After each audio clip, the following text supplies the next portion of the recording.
Paddling in the pool of water at the other boats. You must always just look at the space in front of you. That's Kisley laying down the law. Here comes Cova. It's Cova. He's taking Campos on. Stroke by stroke. He's going past him. And he's gone past him like he's standing still.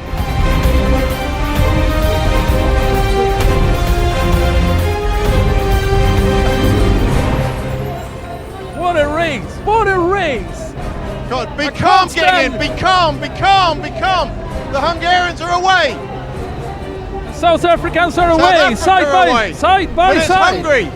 Hungary take the initiative.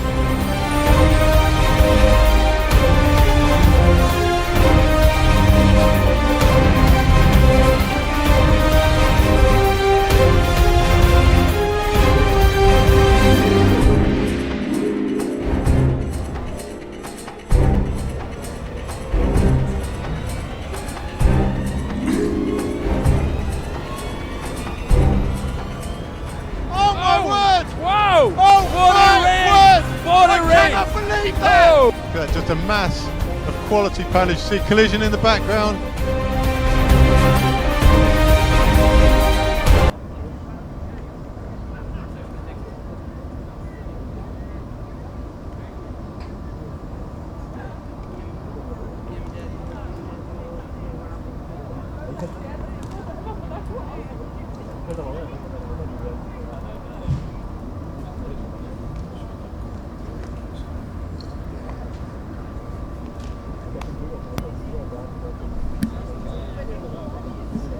We need the ICF site up to see if that's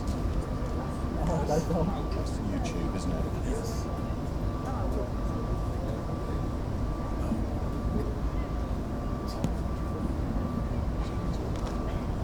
So welcome to Portugal for the first day of finals on the ICF Canoe Marathon World Cup from Viana do Castelo. Weather's a lot better here today despite what your picture shows there. It's not nearly that grey, it's quite bright. Water's flat.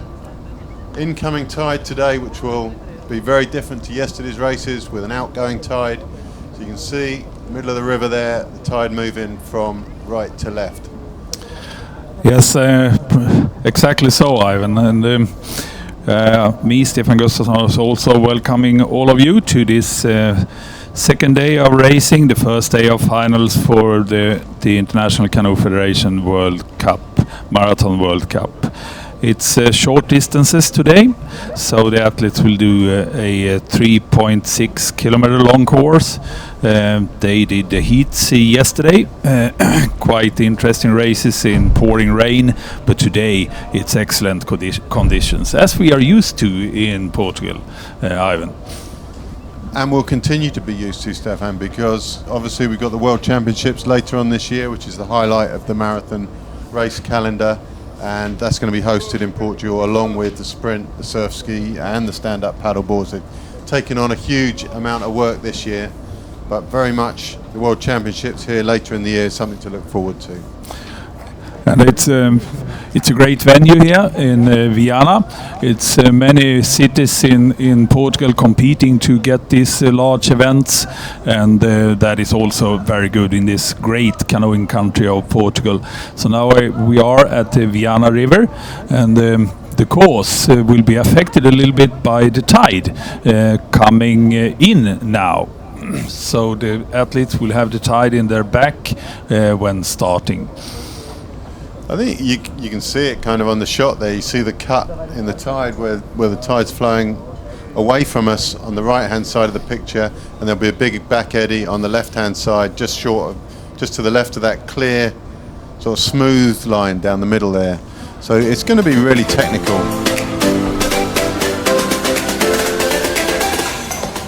Quick overview of the course.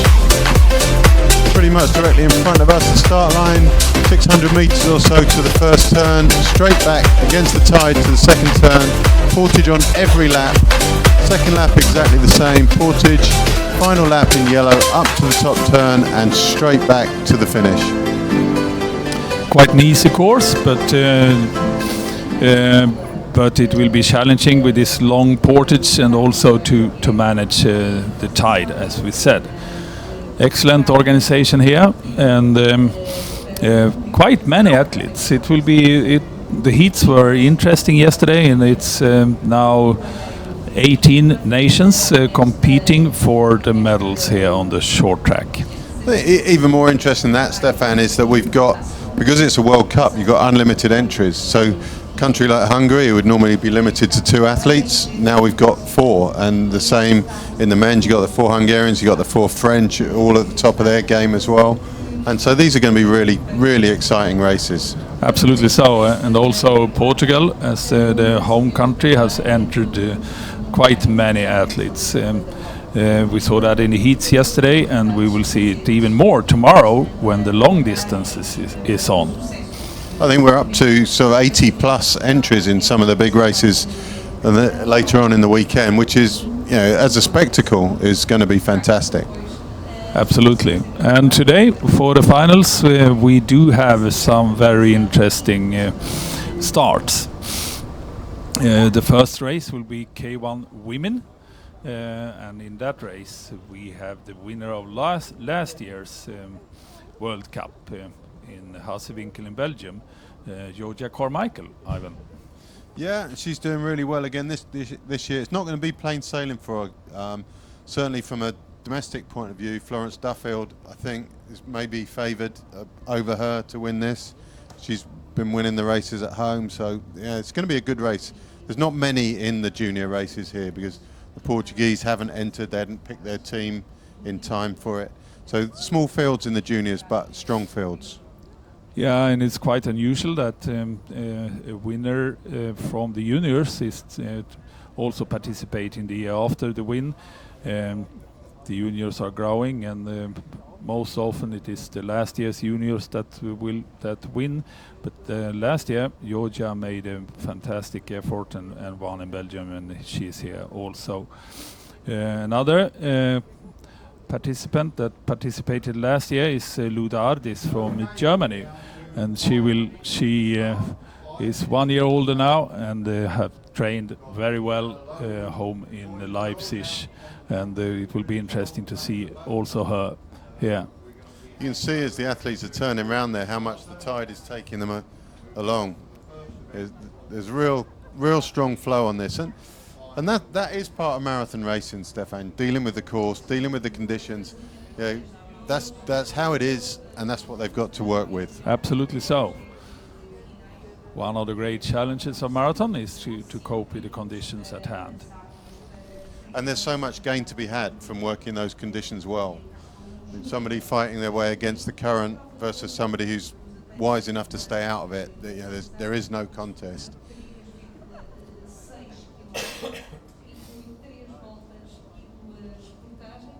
Got the volunteers on the landing stage there yesterday. They're going to hold the tails of the boats. Just a few for the junior women's race, but up to 80 odd for tomorrow's long races. Duffield there in the stripy boat in the middle of those three, possibly a favourite, but in the senior race, one of your big favourites there, Renata Che. She's going to be up against a couple of the younger ones today, Stefan. Yes, absolutely so. And we saw her last weekend in Duisburg doing the short track there, 5 kilometers. She was a bit unlucky, but we saw her yesterday in the heats and she seemed strong. Having been within this game since mid-90s, she has all the experience necessary to cope with all kind of conditions. But I think her strength is more the long distances. I think so too. We've seen her in the long distances over the last couple of years, not being the strongest over the first 2 or 3 laps and then really coming good on the second half. So maybe this is a bit too short for her. And yesterday you saw Sophia Celai, who won that second heat, looked really motivated, I thought. And obviously Van der Kisley, second in the world last year. You know, these aren't easy people to beat, whoever you are. And they are coming up within an hour or so later on this morning. And now it's just a couple of minutes to the start of K1 Women Juniors. Also interesting to see quite a big Irish team participating here this weekend. It's fantastic, Stefan. John Simmons, who you might remember from the Great Britain team, he was always on the edges of that, always had a lot of talent, and more than that, massive enthusiasm. He's gone over to Ireland, started coaching there. He's brought on a really good group of kids, and they're all here. He's not pretending they're all going to be up the top end, but he has got a couple of top end races, and for the others it's a development trip. And it is a strong marathon tradition in Ireland with the Liffey descent and some other races that have been ongoing for decades. So it's nice to see they are participating now on a more on a larger level in these international championships. Yeah, and we've got Cups. Barry Watkins going in the short track in the final later today, and he's one of the contenders in there. Very fast, good around the groups, and certainly the short race I think suits him maybe more than the longer race. And the Ronan Foley on the juniors also. Ronan Foley, a potential winner I think of maybe the short and the long track here this weekend. And now this the K1 women is starting to line up there, and it's 4 paddlers from Great Britain. Yeah, again it's a development. We're calling it a development team. I think we got some of our strongest juniors here, and then some who are just at the early stages. But yeah, we're doing well back at home. The marathon's holding its ground again. It suffered a little bit over the past few years versus the sprint system, but I think that's true of a lot of the countries. But incidentally, one of our main marathon paddlers today, Lizzie Broughton, has just come good in the 1,000 metres over in Duisburg. She's won that, and the 1,000 metres both last weekend in Szeged and in Duisburg, and the 5Ks. The marathon paddlers are making a name for themselves over there. Absolutely so, and it's very interesting to see that it's no difference. They can do everything. Also, Sweden had a medal with Linnea Stensils, who were second in 200 meters, and she had several medals from Marathon World Cups and championships as well in previously. Youngsters that have done all kind of paddling, all kind of distances over the years, and that's the way to do it, I think. I think it is, because it keeps your enjoyment going. You gradually find what you're good at and what you excel in, and all the time you're excelling and doing different things, you're going to enjoy yourself. So as the girls back onto the line, only a small field, stripy boat of Florence Duffield, second from the left in your picture. I think she's a potential winner.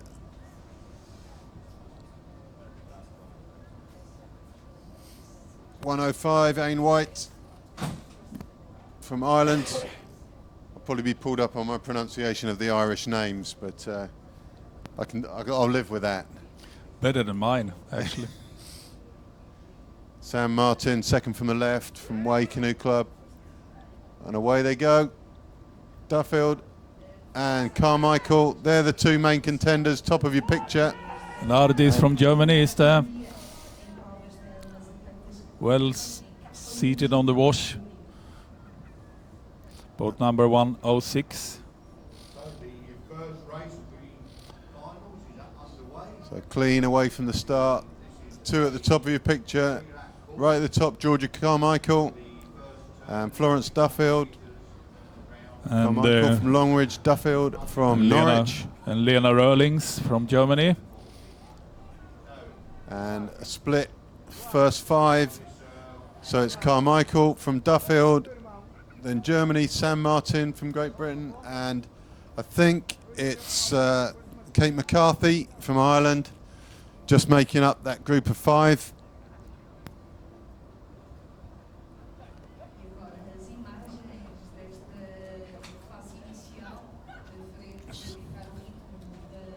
So it's down to four already. If you get dropped off that group, Stefan, really, you want to be heading to the right a little bit, getting a little bit of flow. Yeah, the tide is coming in, so it's stronger in the middle of the rivers. A little bit of contact there. Sam Martin just tapping the back of the German's boat, taking her offline just a little bit. German back safely, and it's going to be a little bit tense for Sam Martin there. But these front three, all organised. And there's just that tiny gap.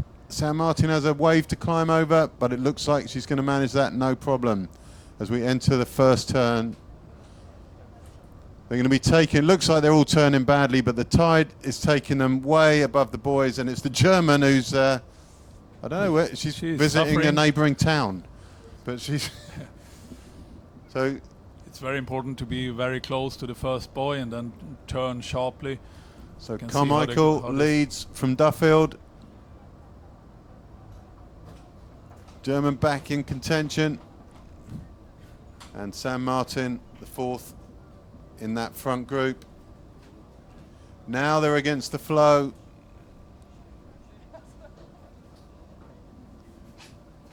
Duffield taking on the work at the front. Seems like they are working well together. Lena Rollings from Germany now finds herself second wash out. Things don't get comfortable out there. She's moved way outside the wash and into the flow. And Sam Martin should work her way up now to Duffield. Doing a great job there. What's the tactics now, Ivan, on this short track? It's a little bit different from the long courses. I think, yeah, I mean, you obviously haven't got time to repair damage, or you're short of time to repair any damage. So I think you really need to be in the front group to be sure. I mean, the first portage comes around very, very quickly. In the seniors later, we'll have big groups coming into that first portage, I think. It's going to be a little bit tricky this next turn with the flow going against you, getting pushed onto the buoys. Carmichael keen to get to that turn first, it seems. And that group being challenged by the group behind. The group behind isn't broken, that's for sure. I think. And the flow is very strong now. The speed compared to land is very low, even if they are going hard. Yeah, the distance is 600 metres from that turn to this turn. You would have time to dip into this back eddy and go back out, and I'm pretty sure that would pay dividends. But you'd have to be brave to do that if the rest of the group isn't. I mean, you can see their relative speed to the land out there is, well, really quite slow. And leading that second group, I think, is Zoe Hurrell from Addleston Canoe Club.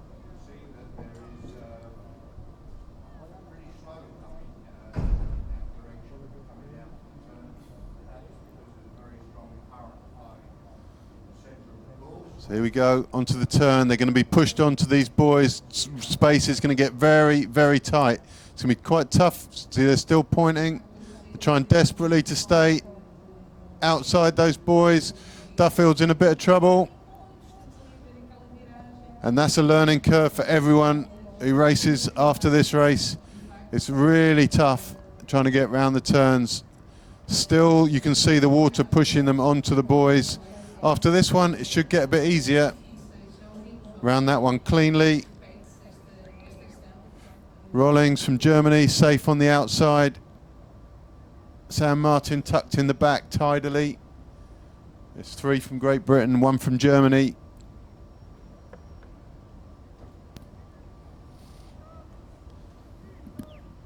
Georgia Carmichael first out of her boat, nice and tidy, searching for the handle, and off she goes. So Carmichael from Duffield, from Rollings, from Martin. Martin struggling on the portage, opted to put the boat on her shoulder. I think I was emptying it out a little bit. Oh, she's in all sorts of trouble on the portage there. Feel for San Martin. Done so well on the first lap. And Lena Röhlings from Germany capsized at the turn.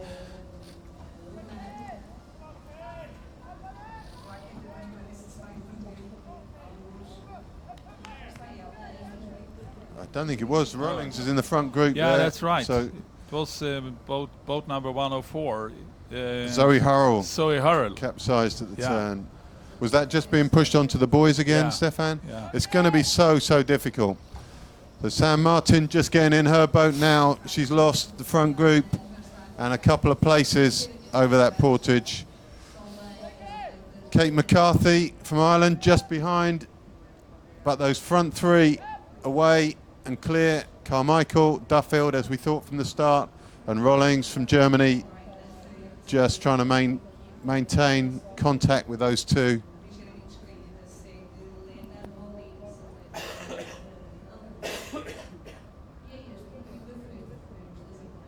It looks like a long way back for Rollings from there.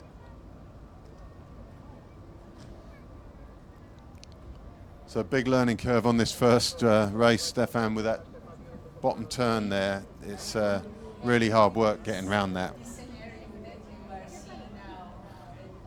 The flow doesn't looks like strong, but it is. The water is absolutely flat and it's nice conditions, but there's Hurrell. Day's ended early for her. It's always so upsetting. I mean, it's her first international. She's come out. There's a lot of stress goes with your first international anyway, and to have it end like that, you can see it's emotional time for her. But she looks like she's going to press on, and good for her for doing that. She's got the long race to come, and I'm sure she'll make amends. Now you can really see how strong the flow is. No fear of hitting the boys up that turn, no. Stefan.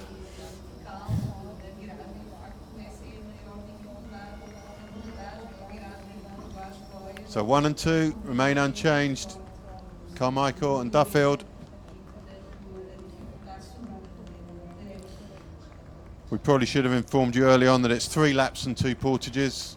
We did when the graphic came up, but just to confirm, they got 1 more portage left. Now I'd really like to see him come across to this bank a little bit more now and get out of that flow.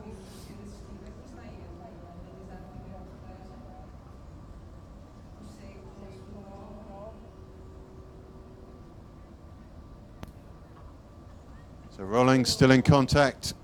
Oh no, and Hurrell's day has just got worse again. She's just fallen in, putting her boat in at the portage in front of us. So nightmare morning for her.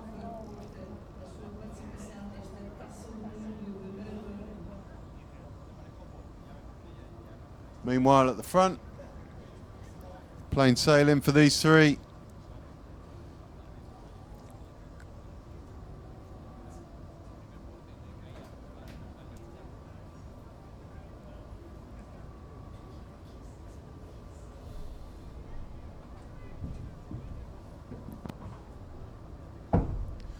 Why would the German Stefan choose that she's caught up and she's caught up to that side of the group? Why would you could come this way, you'd have slightly less flow, you'd have a better wash when you get there. I think she's preparing for the turn. For the turn already. She's a little bit scared to be caught inside. Sense.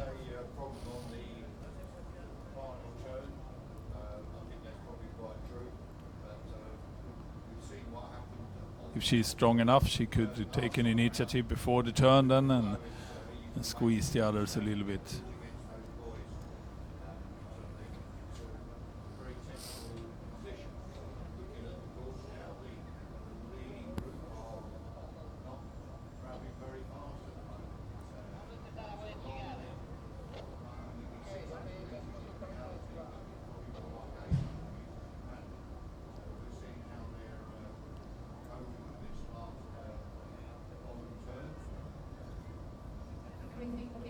So Carmichael leads. At least with this turn, if it stays as it is, the leader's the one on the inside.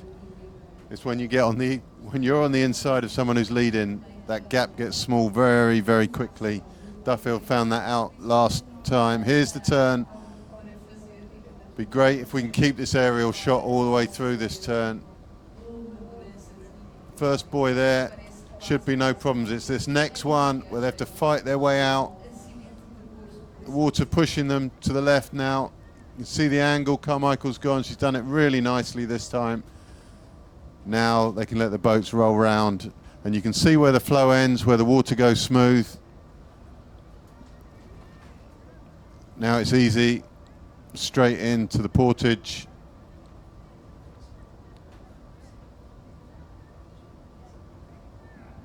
Rolling seemingly struggling with something there. And just lost contact again slightly.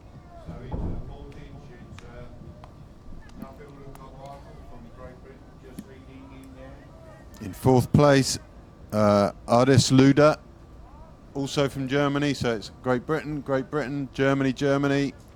Carmichael out tidily, quicker to the handles this time. And Duffield also running well, and a little gap's open between them and Rollings in the last 30 seconds. Luda out of the water now. She's got Rollings in her sights, and I'm sure there's a rivalry there. Sam Martin just coming into the portage as these two come to the downhill run. A little bit stony. And then putting the boats in. Gets deep reasonably quickly, so you can't run in too far. Both girls into the boats cleanly. Duffield away first.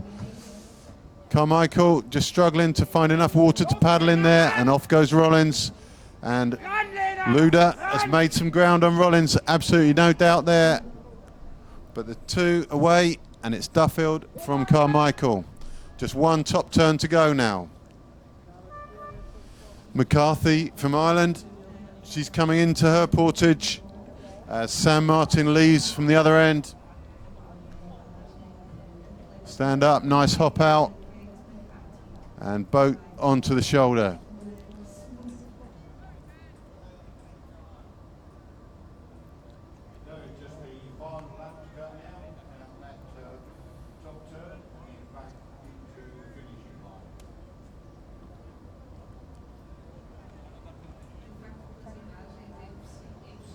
So the graphics missed out Rollings. It's Carmichael, Duffield, Rollings, and then Luda. Martin behind her, and McCarthy. just about to put her boat in at the portage, but here's the front two. Duffield versus Carmichael.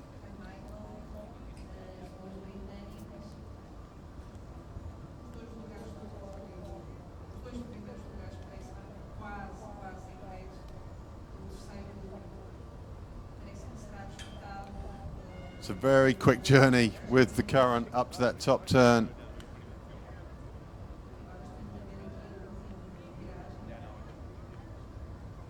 Looking like they're both round cleanly.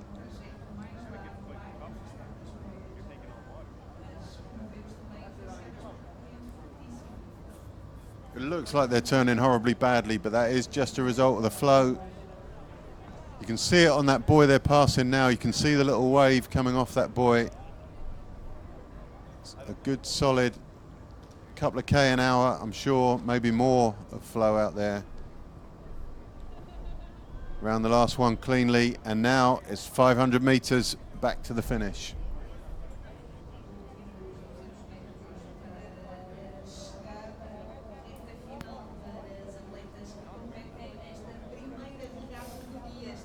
Rolling secure in third place. I don't think there's any way she's going to challenge for first and second.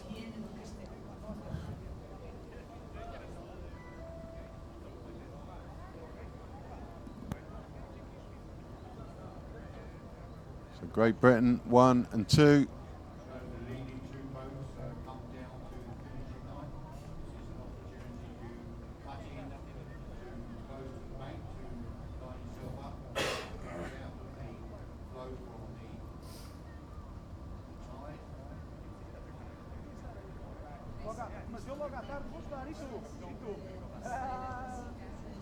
So about 250 meters to go, and Carmichael is giving it a shot. Duffield rises to the challenge and pulls away slightly. It's still a long way to go though. It's Duffield from Carmichael.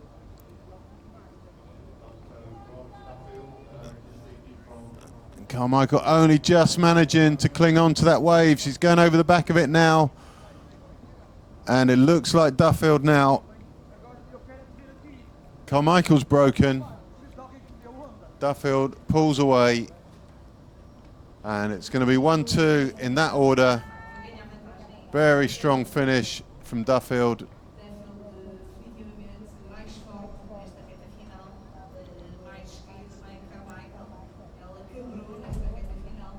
Zoe Hurrell just coming out of her final portage in shot above. 10 meters to go for Duffield. Job done. Georgia Carmichael, second place. And third place goes to Lena Rollings from Germany.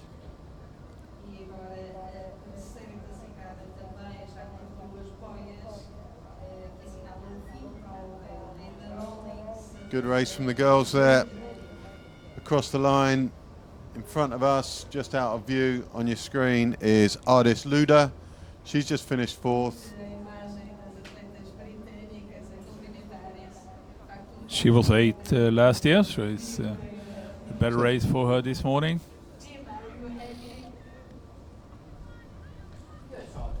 So there's your first four in shot. Great Britain, Germany, Germany. And Samantha Martin from Great Britain finished 5th.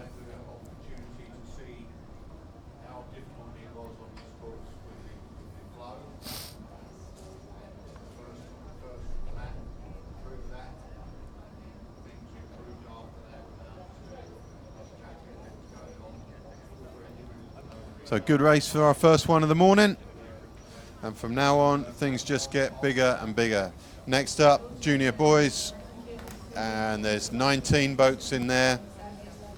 The rest of the morning will be full complements of 20 for the senior men, senior women, and the canoes. Actually, I think the canoes is 19 as well, but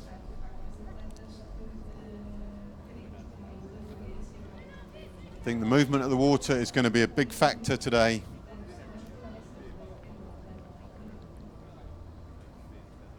Moving down to the podium for the medal presentation.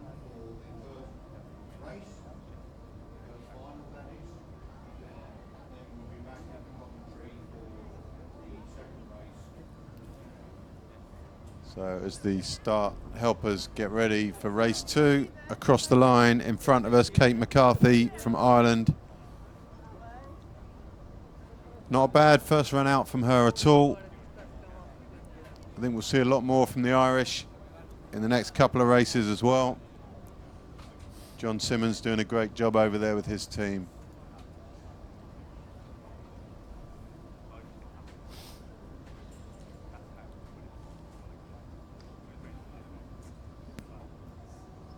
It's just 5 minutes to the next start. That is K1 Juniors, and we will be back with the interviews with these girls after the K1 Men Juniors race, because then it's prize giving ceremony for both these categories.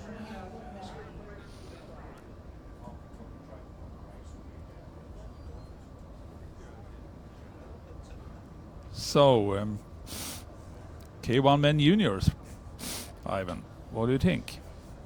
Ronan Foley for me. I mean, he's been consistently good. He was third at the European Championships long course last year. Really out of nowhere. No one thought he would be there.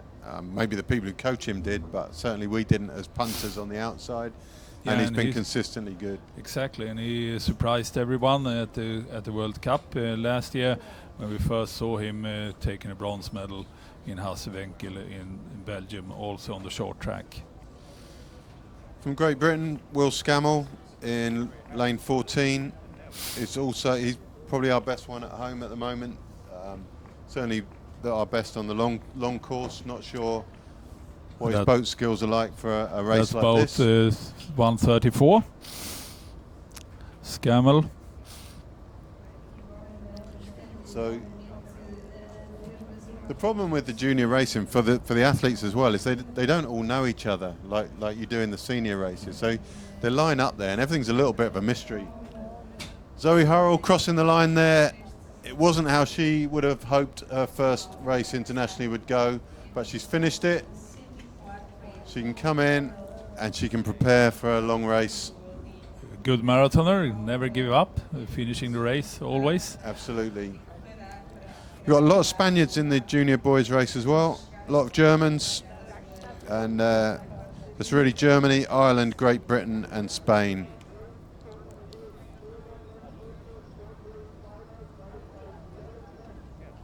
Spanish juniors always seem to be a little bit disappointing when you compare them to their seniors, but they always come good eventually, and it just seems that they start maybe their competitive lives later, I'm not sure.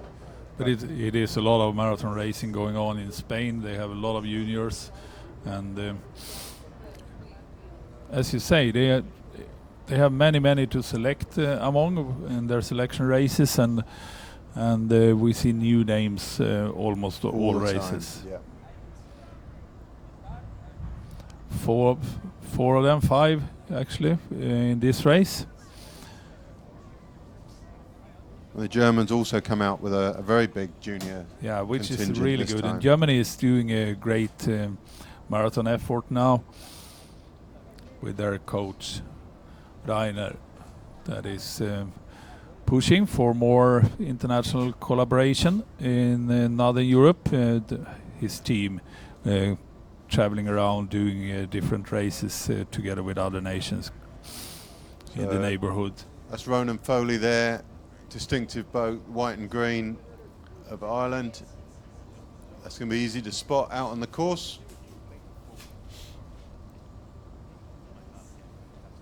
And you're always if you're a junior and you're confident, I think it's compulsory to wear your cap backwards, Stefan. I think you know you're a potential winner. And maybe even, I don't know, it's hard to tell from that shot, but he could even have sunglasses on the back of his hat. And that shows true confidence then.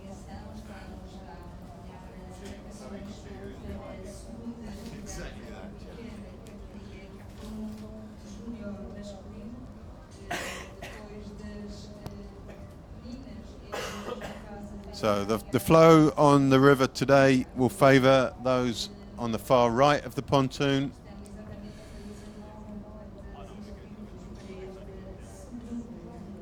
So that's the higher numbers, So that's the Spaniards out there. Will Scammell from Great Britain's out there. Alex McIntyre also from Great Britain. Henson from Ireland. McCartney rather, from Ireland. They're on the far right. On the left-hand end, Roland Foley's one of those on the left. It's going to be tough, I think. But I think that's something he will be able to overcome.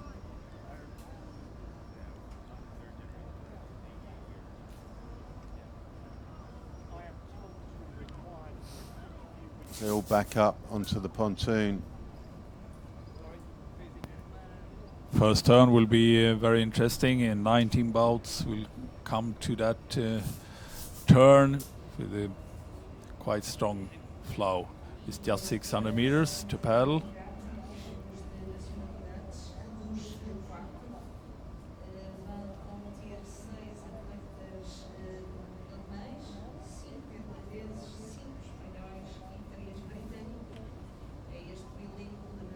But it was even harder at the first turn yesterday when the water was going the other direction. The tide is coming in now. It was going out yesterday.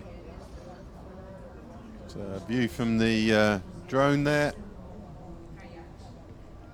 above the start line. As the boys back on. 1-2-1 there. Philipp Herbrick from Germany, quite possibly in the worst position on that start line.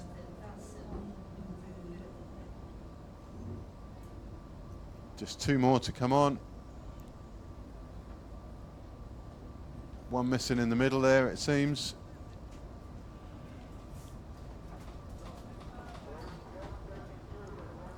And a bit of a false start, bit of break from second from the left, I think, started that. That's Lasse Lausberg from Germany. Not sure if they called him. Away they go. That's the Spaniard. Second from the top, Estrada, who's going out well. He's staying out in the flow. A fairly even break, but it was Estrada at the top. Foley at the bottom. And it's Foley leading now in the green and white boat. Above him, Eric Walden to his right, and also there, Tim Ganico Porter has made his way across to the left of Foley. It's hard to see. Apologies for that. Trying to keep up with our numbers and everything, but they're all cleanly away. Foley very strong, very confident at the front there. Nicely organised group. There's a couple of spaces left in there for people. So Ganico Porter 129.133. There is Alex McIntyre.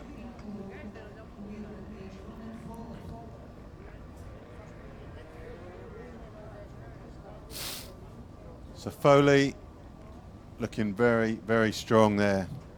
They'll be at the top turn in no time with this flow. Foley a little glance over his shoulder just to see who's where, not leaving a lot of space, but with the flow that will expand. There's no real stress around this turn at all. It's going to be the next turn that's going to complicate things.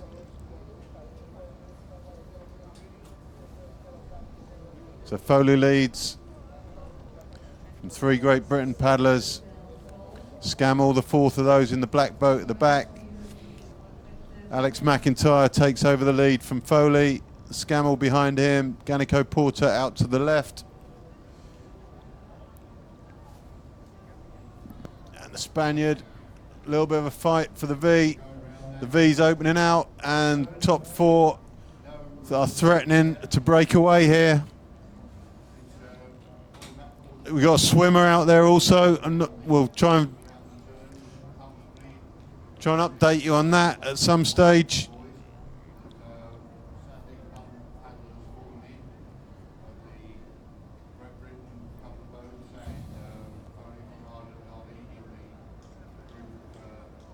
So So group of 7 here. It's going to be 7 round the next turn.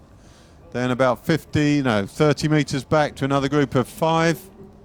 You can just see them at the top of your shot. There's your swimmer. Can't really identify him at this stage. What he needs is a safety boat running him down. You can see the flow there. You see how fast he's moving up the river. Big group of 7, nicely organised. So that's McIntyre, Scammell, Foley, Ganico Porter.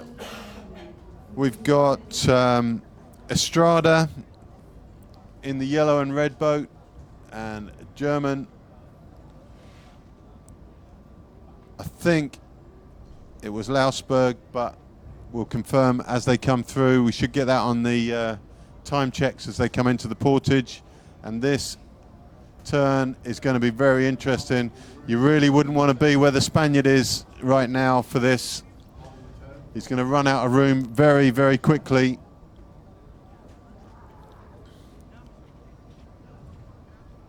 So McIntyre leads. Goes Foley. Now there's 2 on his inside for the turn. This is going to get proper messy now. There goes Foley. It's going to be extremely tight. This group's going to fragment very, very quickly. It's that second buoy. It's hard to get round. Just managing to get round it there. It's going to be tough for the Spaniard. He's on the buoy. We didn't see whether he made it, but Foley clearly the athlete of class here. He's doing a serious attempt now, Foley, into the first portage. Scammell chasing him down. And McIntyre. Ganico Porter struggling there, the strain on his face, but Foley relaxed, coming into the portage. His practice portages were comedy. He went in up to his chest on one, not this time though. And Scammell just behind him. So it's Foley from Scammell, from McIntyre. Spaniard in all sorts of trouble getting his boat out from Ganico Porter. Lausberg is the German. And Scammell running very, very well to retain contact with Foley, and it's going to be these 2 away.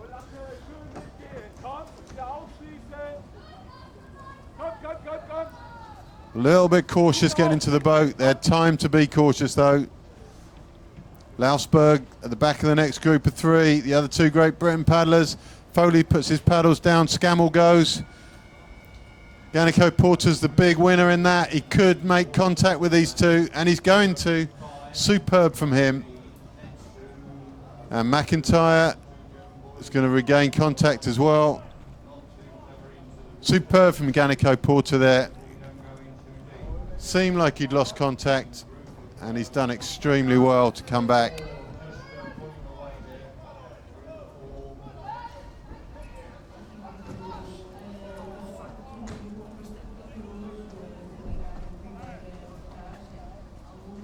Bit of chaos in front of us as the other juniors get in. But Scammell leads. Foley ducks around his outside. Ganico Porter trying to move up to Scammell's tail now.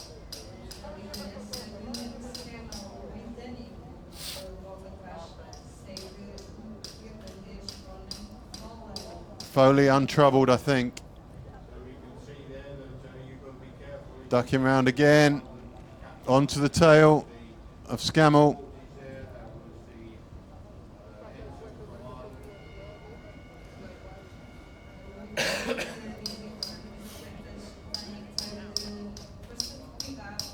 So second top turn, group of 4 being chased down by Lausberg of Germany. See some waves kicking up out there from either from the rescue boats maybe, or maybe just from the wind going against the tide slightly. Another swimmer at the portage. Scammell relaxes down, feels he's done his bit. Foley reluctant to take the lead. McIntyre, the one between them, maybe he's going to go, but this falls for Lausberg, who will make contact again with the group. Foley relaxing out the front.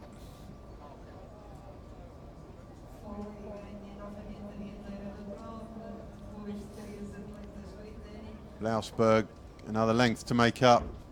No real comfort when he gets there though. He's only going to get the pickings.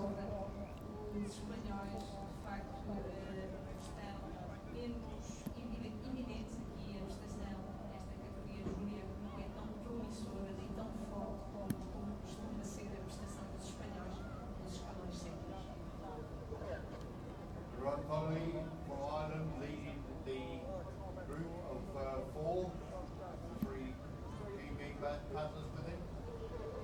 He's just coming up behind, trying to get on the back of the watch there, but it's tough for Lausberg there. He's not making any ground. He's going uphill. But it could be good for him. Good position for the turn.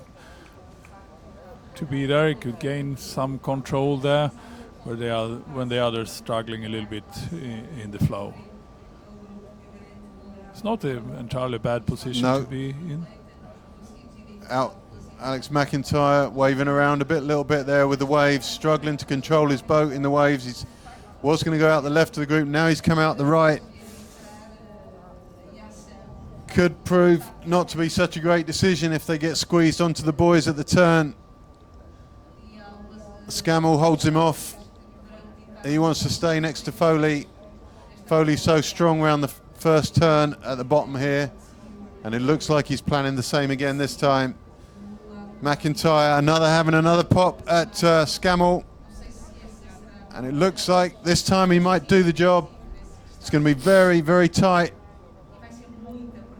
Scammell just having to give ground, duck in behind Foley, and it's this second buoy that's the problem one. The gap just closes and closes and closes as they head towards it. McIntyre just squeezes round it, and they're all safe now. It's just that second buoy is the real problem for these guys.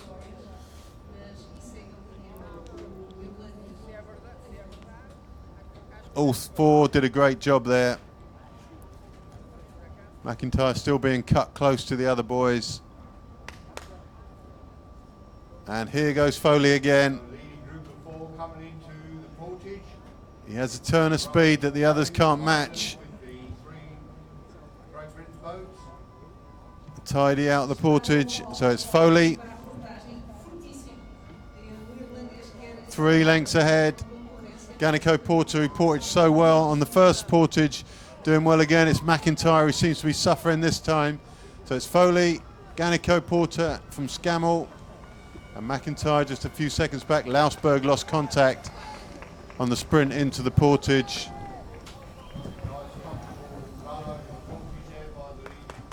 Scammell and Ganico Porter both ran well, regained the ground they lost on Foley.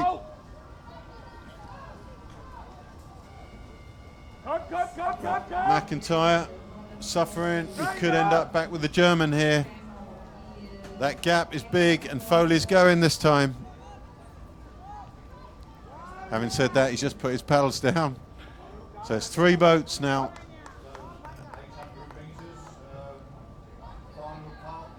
Scammell moving out to the right, try and get back to Foley. Ganico Porter, for now at least, happy on the back. He's moving out to Scammell to get a lift back, but it's tough for him.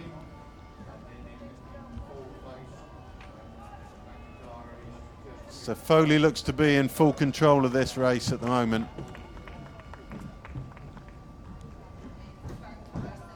Scammell comfortable, Ganico Porter not so. And McIntyre out top of your shot there. I think it's just too far for him to come back. So Foley and Scammell. That's your 1-2 right there. And you'd have to say it's hard to see how Scammell can match the turn of speed that Foley has. Of the 2 races, I think the longer race will favour Scammell. McIntyre doing a great job there to close the ground on these front 3. Superb turn as well. Managed to keep it tight to the boys. It's closed down Ganico Porter, and it's going to be a tough race for third now for these two. But 1-2 is sorted, I think. Top four round the top turn for the last time. So on paper it's 500 metres to finish, but probably 600-700 metres with the against the flow. Scammell had a little pop at Foley there, but Foley just too strong for him. Foley is leading the way. Foley technically much tidier than Scammell. Scammell will not give this up. It's Foley from Scammell. From McIntyre now, Ganico Porter in fourth. Scammell having another little pop at Foley, but Foley's got another gear in him. Moves ahead again.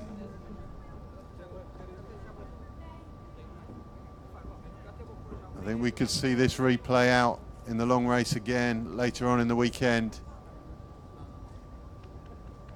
It's Foley from Scammell, McIntyre third, Ganico Porter fourth at the moment. Again, Scammell has a little pop. Foley moves up again.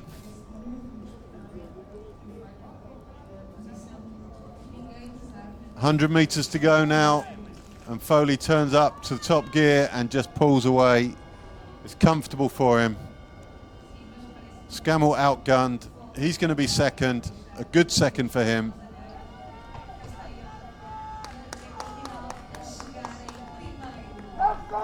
Foley raises a finger in salute. And the German has come back from nowhere to take on McIntyre for fourth. A superb effort from the German there. He was out of that by a long way.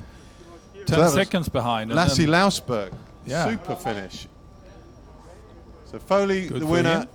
Lausberg impressed over that last 500 metres. McIntyre impressed the previous 500 where he closed down Ganico Porter. And a great race. So there's your winner, Foley.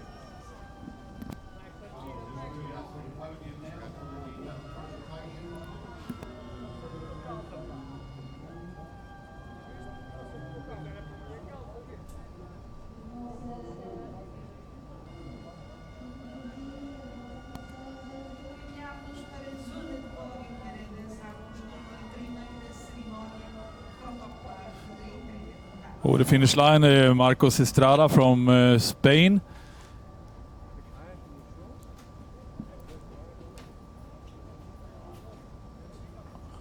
And Luka Javorek from Germany. Followed by 136, that is Ruben Rodriguez from Spain, and 135 Estrada.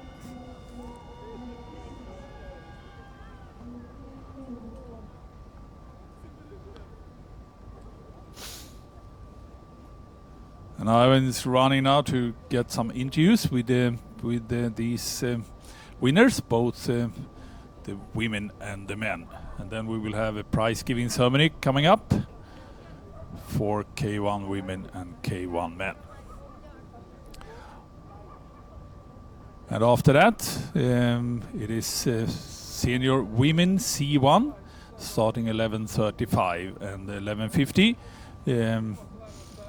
It's an award ceremony for them and for the junior men.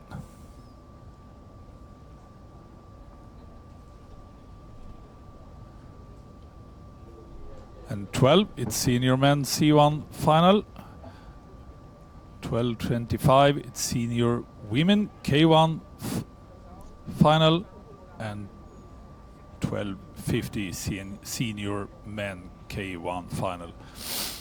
So it's a lot to look forward to this morning here from the wonderful conditions of Viana in Portugal.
Soon some interviews are coming up from the mixed zone, where the prize giving ceremony also will take place in a couple of minutes here from Viana to Castelo in Portugal.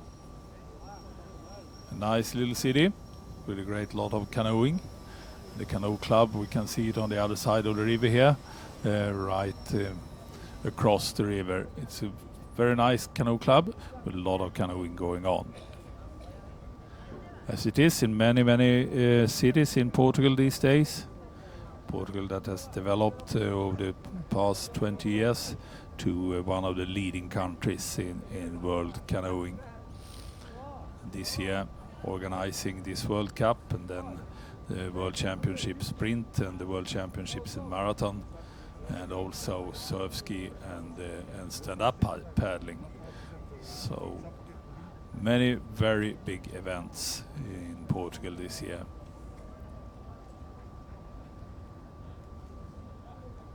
Great undertaking from the Portuguese Canoe Federation that is managing these organizations very professionally.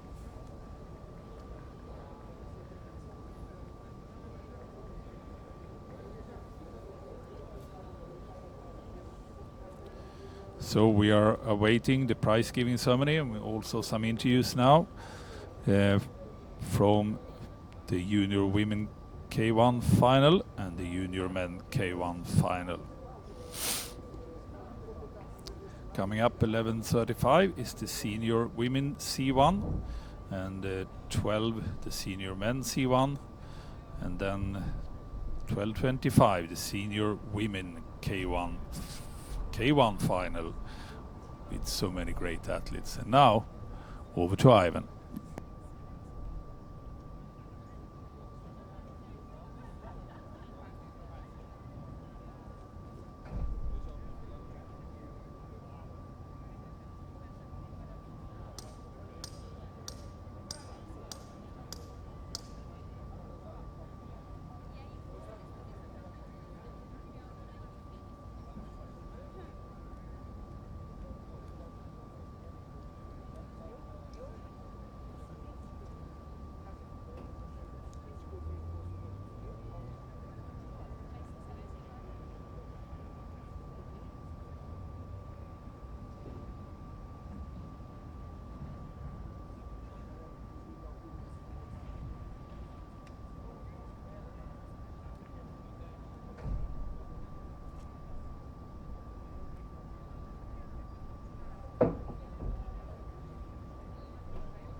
Não, os séniores não. A maré cheia amanhã é às 12h30. Pois, eu sei, eu estou a falar das gajas e das canoas. Esse apanhou tudo a maré bem parada.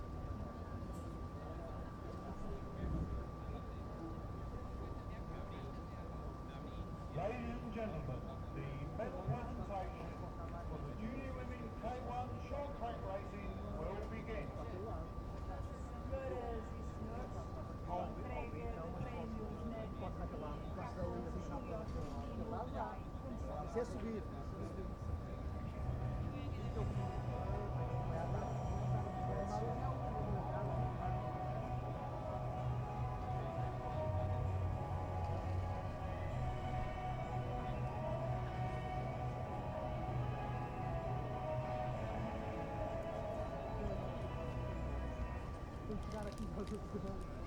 Ladies and gentlemen, medal presentation. Grade 1. Medal presents will be presented by Mr. Willis, President of the Portuguese Federation, accompanied by the Big Manager of Great Britain,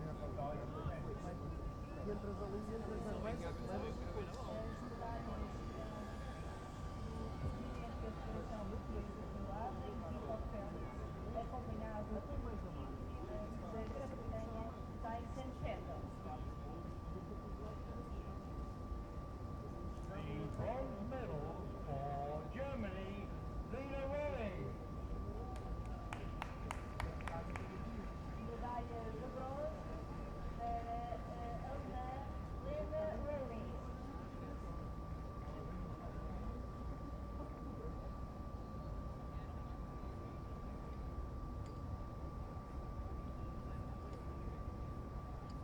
The silver medal for Great Britain, Georgia Carmichael. Medalha de prata para a atleta britânica Georgia Carmichael.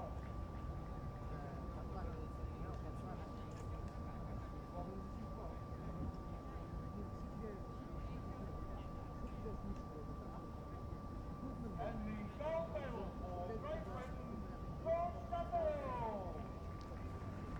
Medalha de ouro para a Grã-Bretanha, Florence Schofield.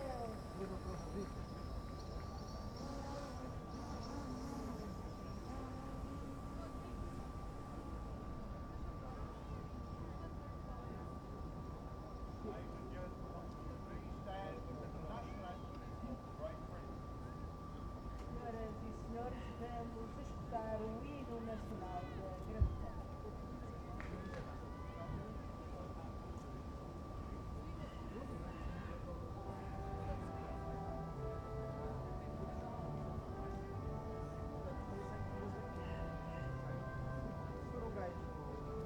Não seja mau.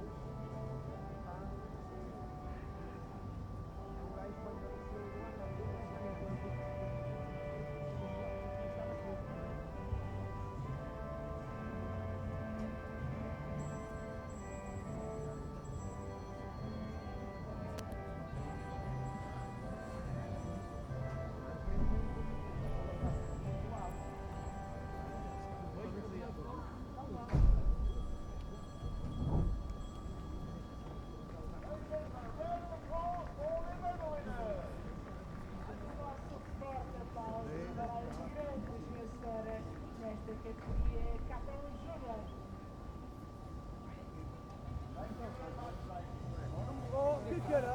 Prize giving ceremony for the K1 Women Junior. Double Great Britain in top.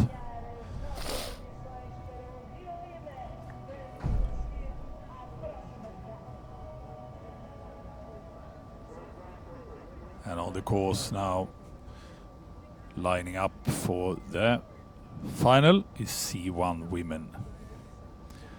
They are doing 3.6 kilometers.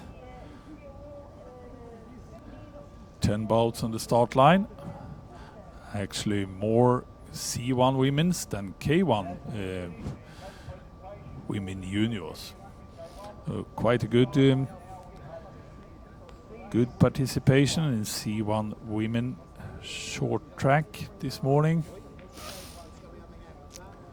And we know that boat number 145, Babak from Ukraine, has done quite a lot of good marathons previously.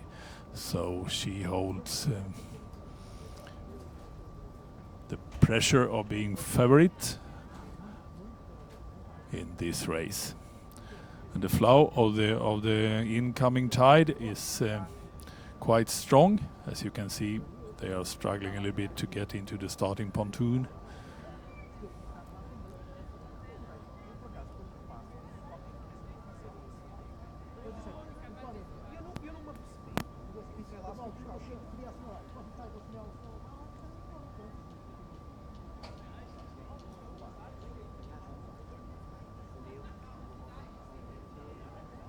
Now she needs to turn around, which isn't that easy. Getting some help from the Rika Abraham there from Australia. Niece to Attila Abraham from Hungary back in the day. Well, she still is his niece, obviously, but now living in Australia. They've done a good job there of turning around. All the girls looking a little bit edgy in this view from above.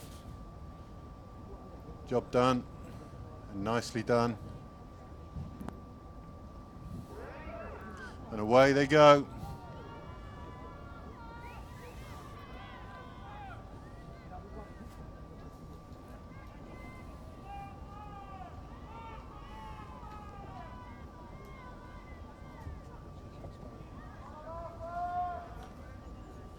Lost my list.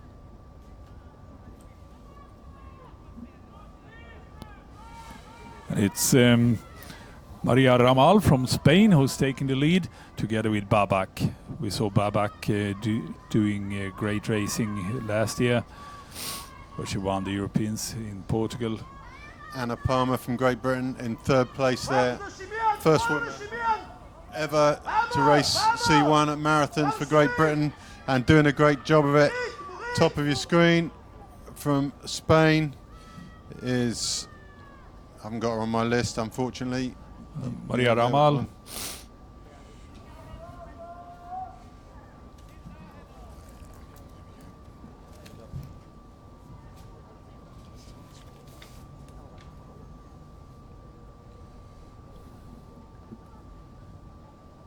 And away goes Babak, world champion. European champion, and we have seen her doing Clear exactly favourite for this here. many times.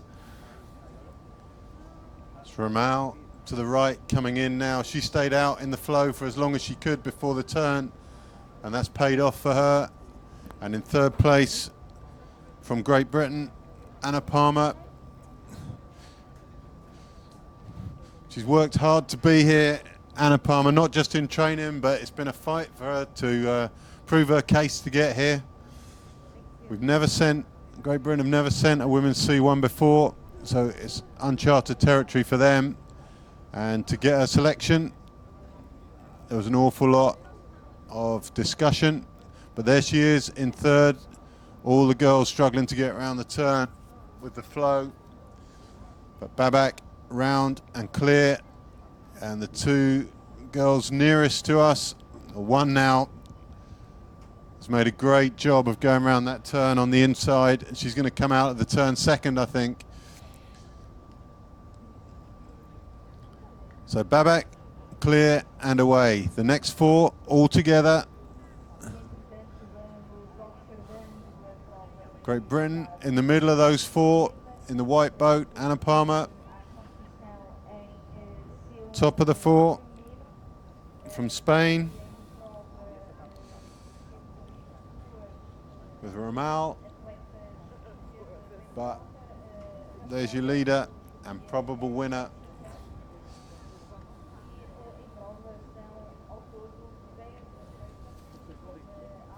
From Ukraine, Babak.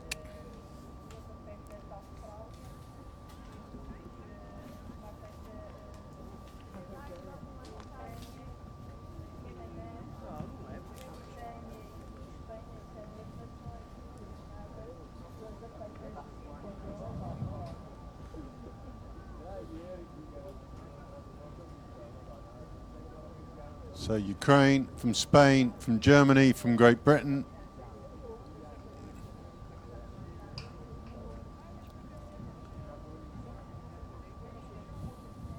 And the next turn, especially if these girls are still in the bunches they are at the moment, is going to be a very interesting process.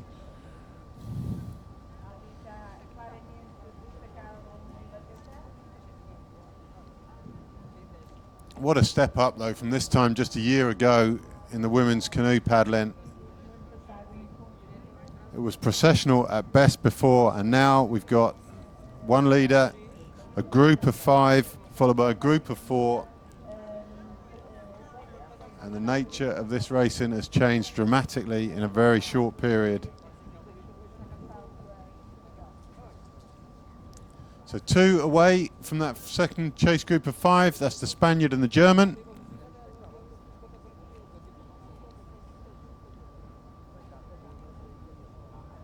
Which I say the German, that could be, I think it is actually the Canadian, Maddie Mitchell. So that's my mistake, apologies. So at the top of your screen there is Spain and Canada. The bottom of your screen is Great Britain.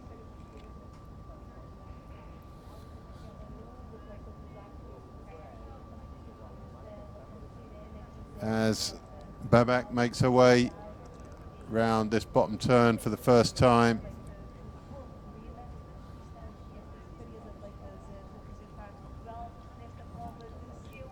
So with Palmer, the other athlete is Rika Abraham of Australia.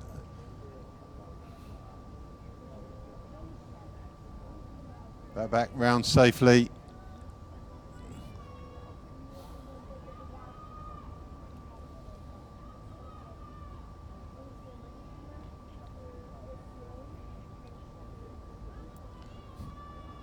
Getting pushed onto that buoy slightly there. Steering left away from the next one. Giving herself a little bit of space as she comes in to the first portage. Really untroubled. And you can see the same being true in the long race later on in the weekend.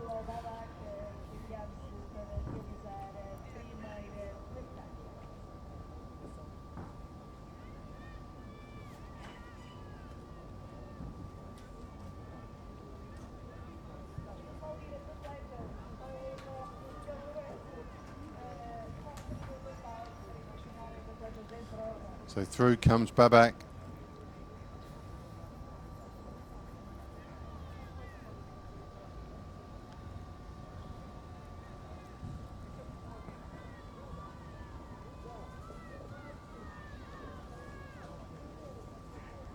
Dragging the boat. Pretty much sandy along the top there, a bit of grass. As they go down the beach, run through a section of stones there. They rake them away to try and make it a bit smoother. And the tide almost right in now. That's the highest we've seen it since we've been here. So possibly the flow will start to slow down and simplify things a bit. Next out is the Spanish Ramal, followed by Maddie Mitchell from Canada. Anna Palmer being overtaken on the run by Rika Abraham.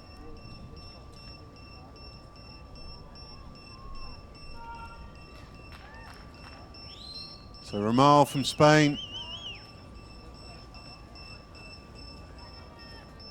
Down some 100 meters behind Babak. There goes Maddie Mitchell. Through comes Rika Abraham. Doing a great job. So Mitchell and Abraham away together. Palmer just coming in. She's being chased now by Bezrodnik.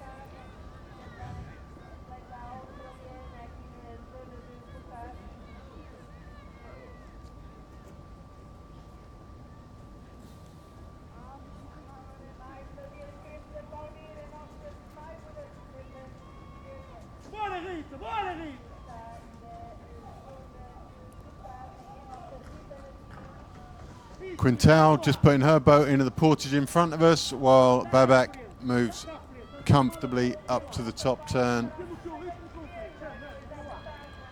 Woodcock and Nascimento both getting in together.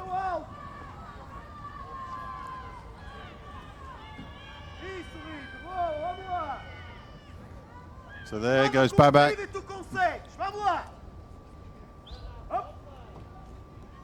Having a little look back over her shoulder.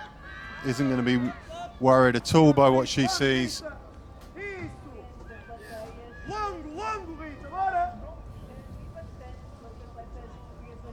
Vai mais para o meio! Ataca à frente!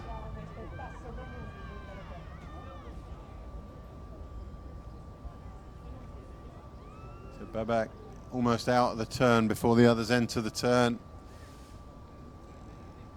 It's Ramal from Spain who's going to be entering the turn pretty much at the same time as Babak exits. You can see the flow on those buoys there. The waves coming off them. But it's definitely starting to slow down now.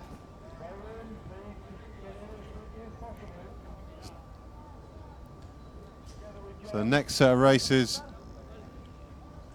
we've got the men's C1, men's K1.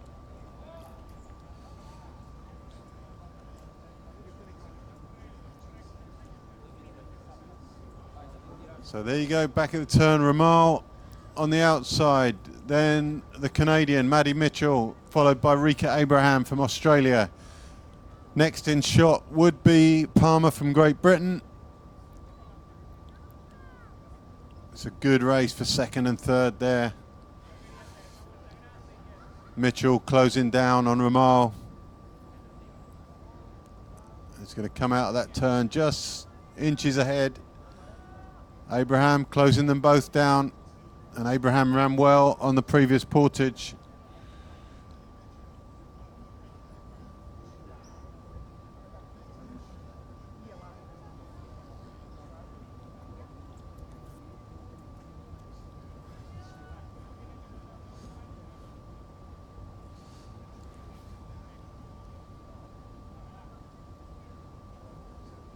So on goes Babak, opening up a bigger and bigger lead all the time. Then those five boats just separated by about 20-30 meters. It's Ramal, from Mitchell, from Abraham, from Palmer, and then I think it was the Russian makes up the last of those 5 places, which is Bezrodnik.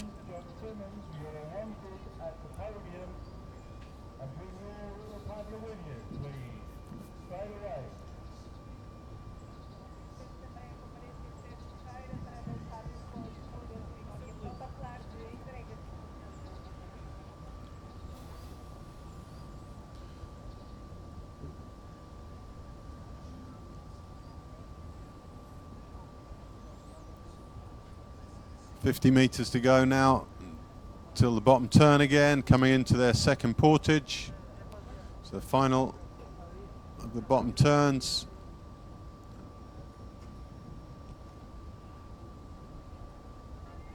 And the gap is considerable. Back to Ramal and Mitchell.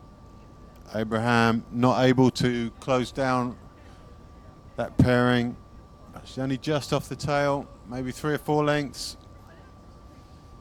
Palmer has been overhauled by Bezrodnik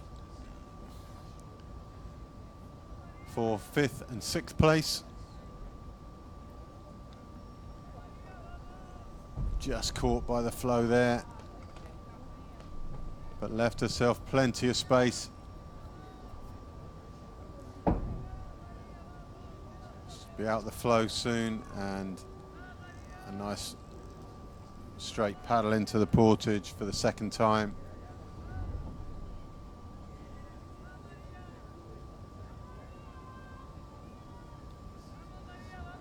So there's still room for change on this bottom turn. You can see the flow still giving the paddlers problems. Easy for Babak just going round on her own. She's going to be stepping out of her boat and having a little jog through the portage. No sense of urgency there at all.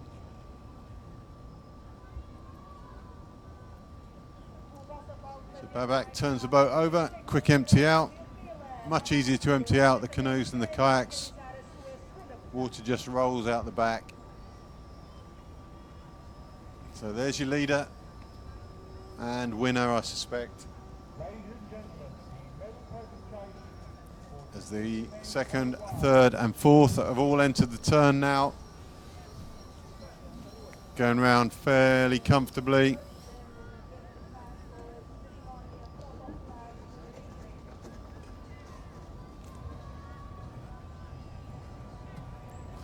So really no sense of urgency for her at all at this stage.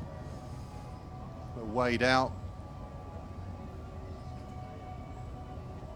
Punt off with the left leg there, and off she goes.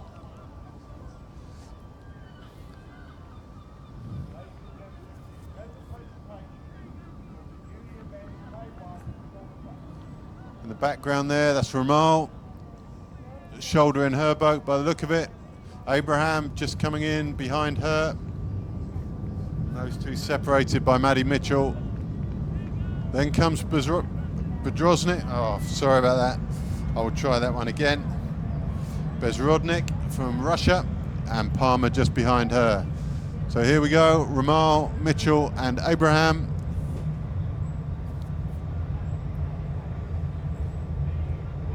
That's second, third and fourth. Abraham closing down on Mitchell on the run, as she did last time.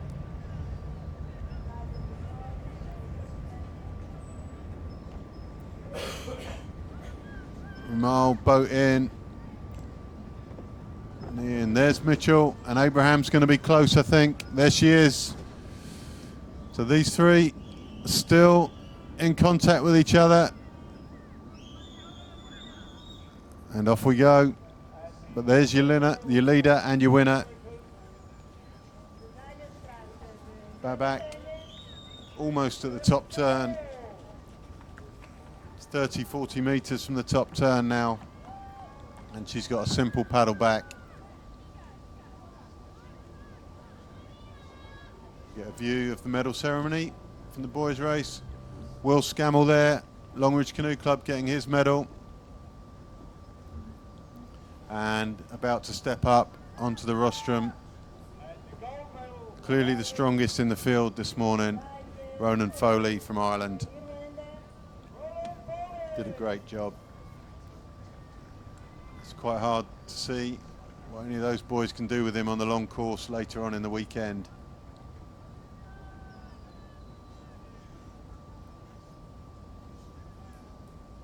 John Simmons, their coach, handing out the prizes. Boys always look so uncomfortable holding a flower on the rostrum, don't they? No, don't really quite know what to do with that. Muito bem, Lisa, pro alto, vamos lá.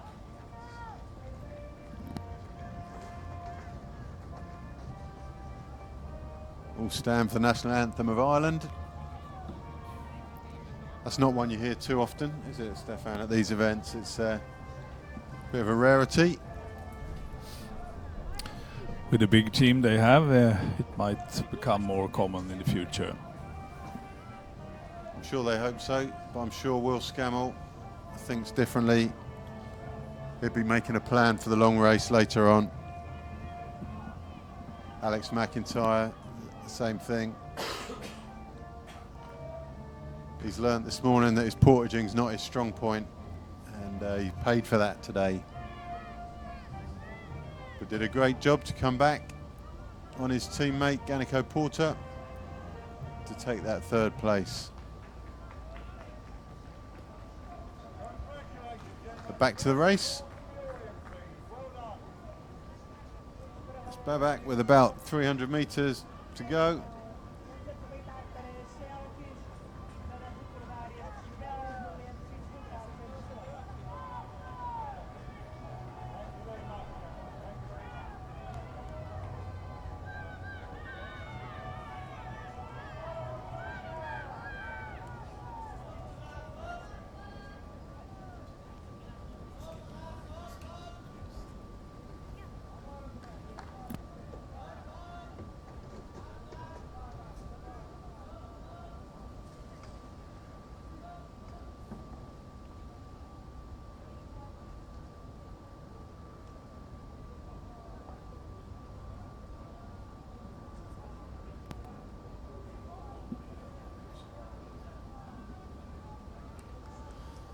So Babak with 50 metres to go. Led from the start, untroubled throughout.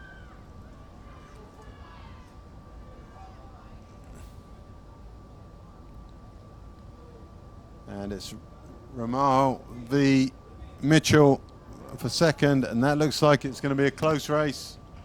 Here comes Babak across the line. 100 or so, 150 metres back. There's a fight for second. Great long distance athlete, Babak. So Ramal getting the best of this duel. Mitchell just falling back off the tail there.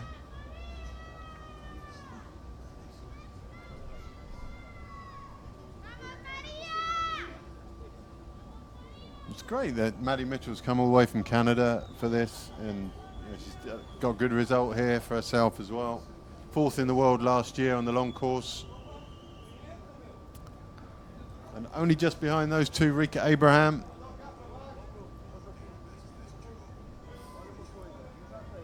There's Rodnick there.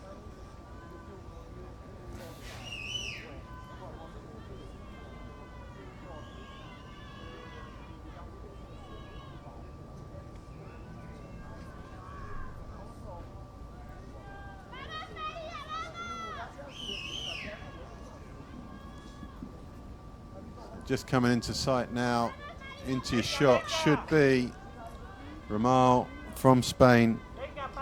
Maria Ramal, second place for her. Maddie Mitchell in third from Canada.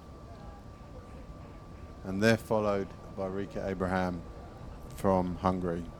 No, oh, that's me. Australia, obviously. He's born in Hungary, lives in Australia. Totally messed that up. But she's crossed the line now in 4th place. Good race for her. There she is in shot.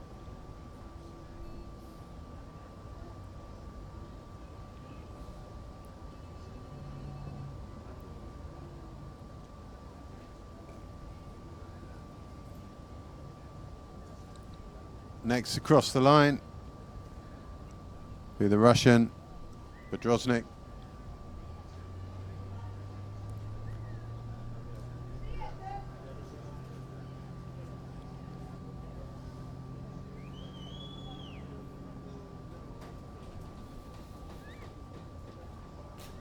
Bedroznik across the line now.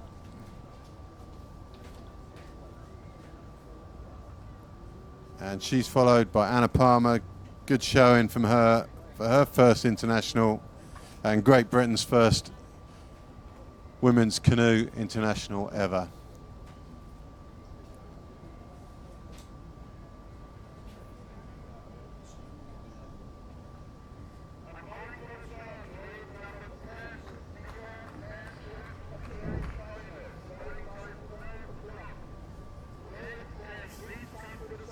We've lost Jim and his glamorous assistant from the commentary box now. They've moved off, so we're going to have errors on our lap counting later on in the weekend. But we're going to have to live with that. So start pontoon filling up now for the next event.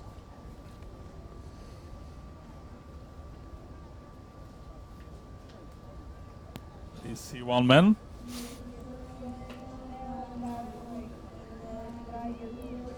Got some of the big players in the men's canoes. So this is the course we're competing on today. Just a short course this morning. 600 metres to that first turn. Back against the flow currently at least. Start the second lap after the portage.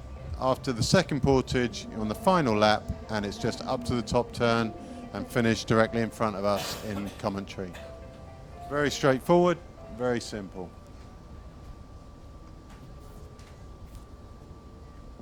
Tide is pretty much fully in now, and the current will start to slow down, which I think will make for some great racing. 3 more races on the short courses: men's canoe, women's kayaks, and men's kayaks.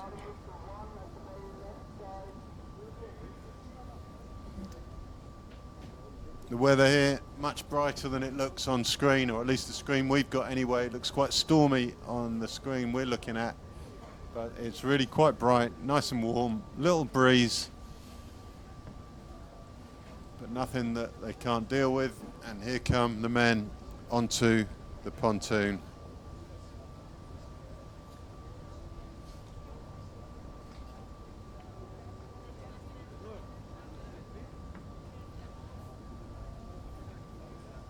So across the course in the men's canoes, we've got Rui Lacerda from Portugal, David Blanco from Spain, Miguel Fernandez from Spain, Ruben da Silva from Spain, Jakob Brezina from Czech, another Spaniard, Samuel Alcalde, Javier Bernal from Spain, Marek Spolensky from Czech Republic, Brace Casas from Spain, Damian Mantovani from France, Mares from Czech, Tanguy Souchere from France, Manuel Campos, one of the big players from Spain, Diego Romero, Sergio Maciel from Portugal, Daniel Laxo from Hungary, Vaclav Dubski from the Czech Republic, Bruno Kumpez from Croatia, and Adam Doce, probably another contender for a win from Hungary. So some big names in this, but some big names missing also. Barros from Portugal, Kova, of course, from Hungary, and Garrido from Spain. None of those here today. But it's going to be a good race. It's a packed field, 19. They're initially drawn for 2 heats yesterday, but with a couple of scratches, it meant the numbers made them qualify, or made the race qualify for a straight final. We've got 19 on the line, and it's going to be a big start. And the turns are going to be interesting with groups here. So Campos, third in the World Championships last year, long course, and second at the Europeans, is probably one of the main players. Adam Doce partners up with Martin Kova to win the C2 on a fairly regular basis. He was second in the short course at the European Championships. He's on the far right of the pontoon, so easy to pick him out. Manuel Campos from Spain, also a serial medalist. He's going to be pretty much in the middle of the field, and we'll try and pick them out as we go.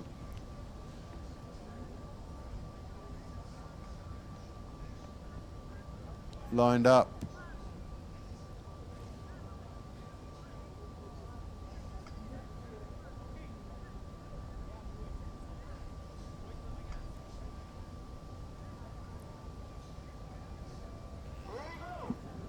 And away they go. Left-hand side of the pontoon got away well. And the Spaniard right in the middle there could well be Campos. It's taking it to them.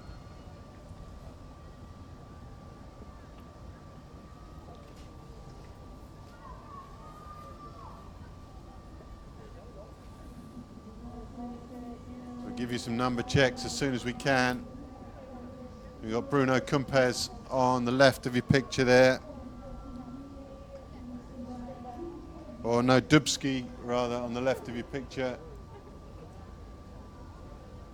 So away they go.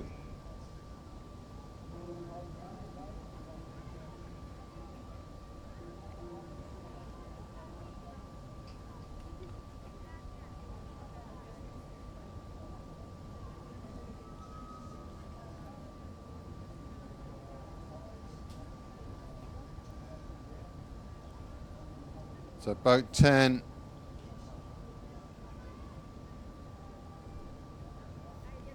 Is Campos from Spain, and the numbers they've got on their boats tally with the heats they've got, and not the list I've got for the final. So number 5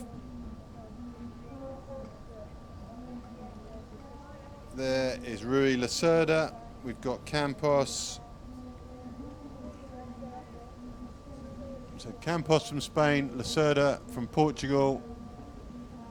Two boats struggling to get round the turn there. flow still reasonably strong. You can see on the boys. And that's quite a picture there of all the C1s spread out, fighting their way around the turn. So we've got 10 and 20. 20 is Diego Romero from Spain.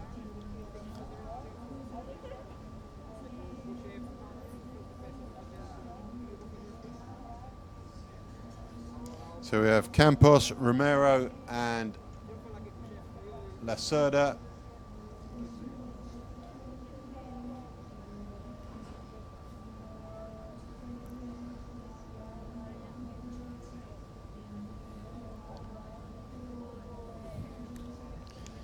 We should get a name check on all these guys once they come into the first portage.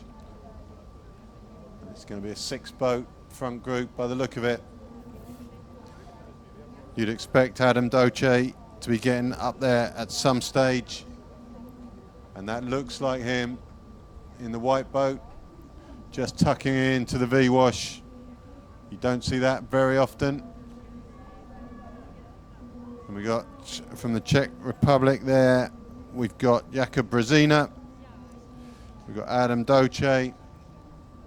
So Doce tucked in the back of the 4. Brzezina just coming up on the right hand side of the group. And I think the 6th person there was Daniel Laxo, also from Hungary. So we've got these 6 out in front.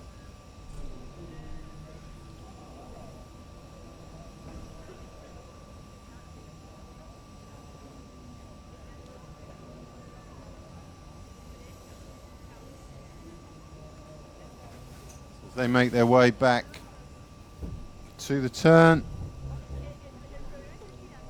It's going to be a tough turn for them in a group like that.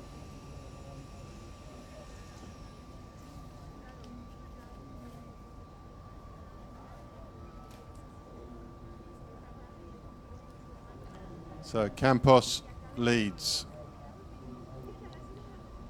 Lacerda to his left. Romero to his right.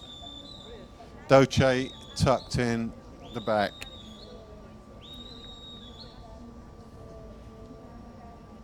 Daniel Laxo and Jakub Brzezina, the 2 just off the tail there.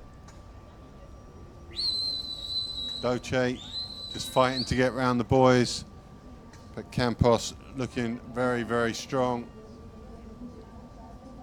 Romero leading, Campos on his inside, Lacerda on his outside.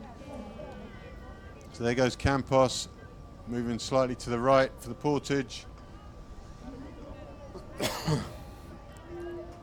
Romero closest to us. He's out tidally. And Rui Lacerda, the last of those 3.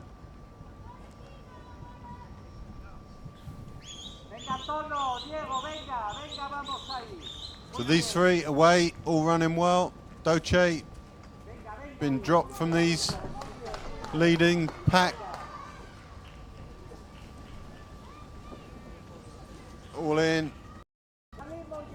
2 of them away. It's Lacerda a little bit slow. Romero in all sorts of trouble. Just lost his balance. Could have hit the floor, I think. And that's going to give Doce a bit of a... Just behind him now. Could close him down. So Doce followed by Laxo, followed by Brzezina. He's followed by Souchier from France. Then the second Portuguese, Sergio Maciel, just behind him.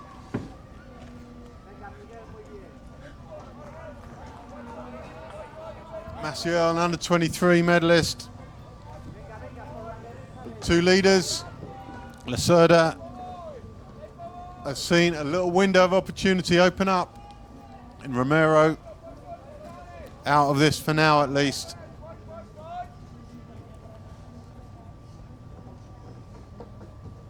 Romero first away at the portage, maybe just clipped his paddle on the bottom of the river.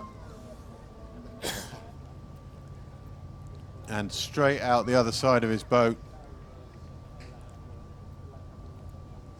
So Lacerda from Campos.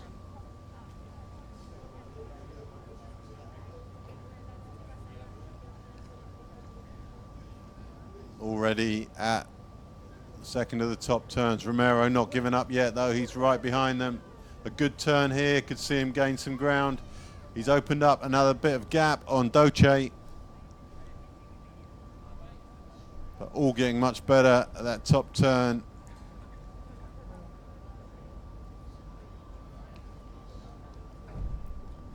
No rudders on these boats as the kayaks have, so getting around the turns a little bit more complicated.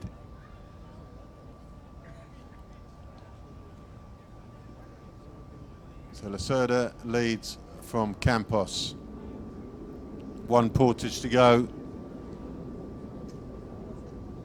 And 2 turns.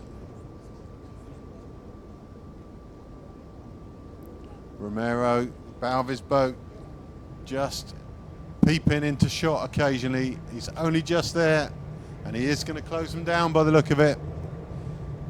Seems very strong today. It's an expensive catch-up though. I'm sure that Campos will have enjoyed that. So Romero back in contact with Lacerda and Campos.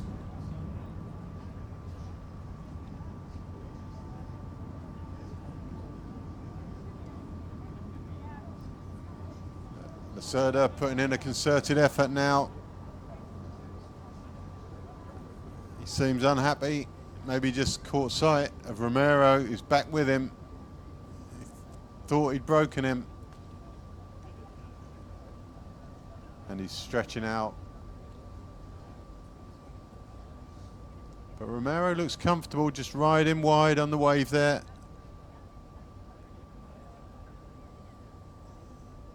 Certainly didn't get dropped by the effort from Lacerda. A group of 3 with a group of 4 chasing them now. 100 meters or so to the final bottom turn.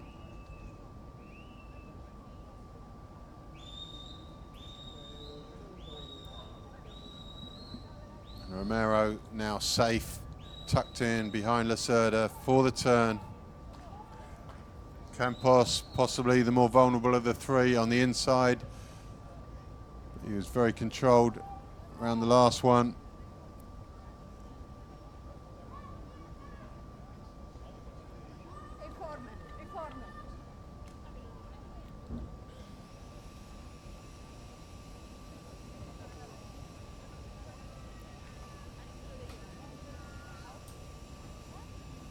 Romero's bow just being pushed out slightly, and here they come round the first of the boys.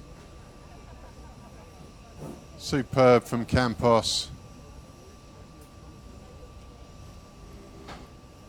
And Romero's in trouble. Romero is in trouble here. He's missed that buoy. The flow caught him. He's going to have to take a penalty, whatever that amounts to, maybe 15-second penalty for missing a buoy like that, I think is standard. So he's just going to hope that the group behind are more than 15 seconds behind, and he's going to settle for 3rd. There's really no point in going back for that. It would have taken forever. He just hadn't lined himself up right for that cross to the second buoy. It's that second one where the problems lie. But Campos was superb. Came into that turn second, tight to the first buoy, and chose his angle to the second one perfectly. And now he runs. Lacerda chasing him down though.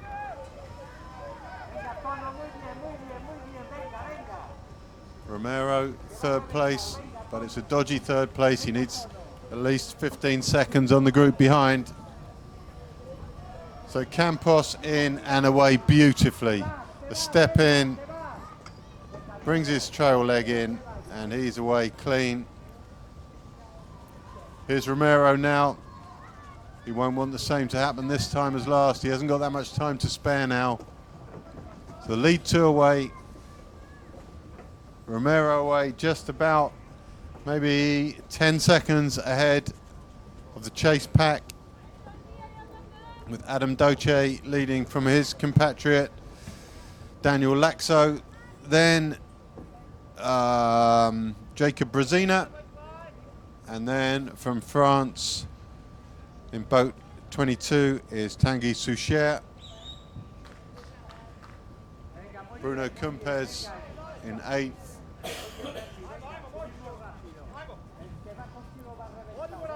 So here's first and second. Campos had so much control around that bottom turn. You have to favour him here.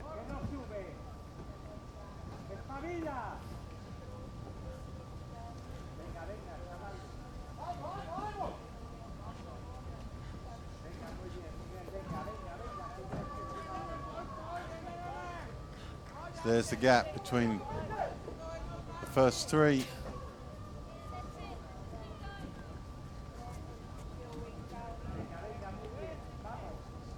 As they go around the final turn.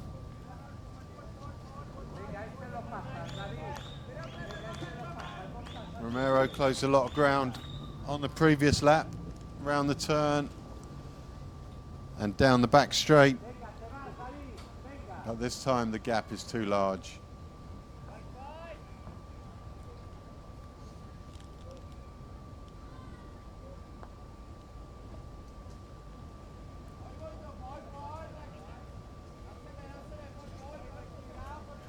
Quick look over his shoulder from Campos, see where everyone else is. And Romero is not going to get his 15 seconds on Adam Doce.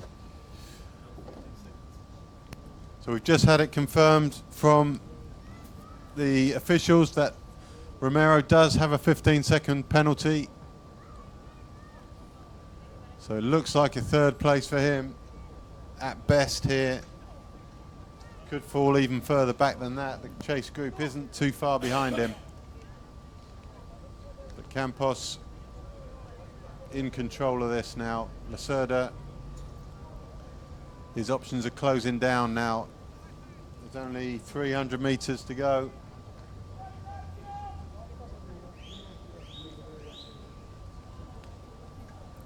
So it's going to be Campos from Lacerda.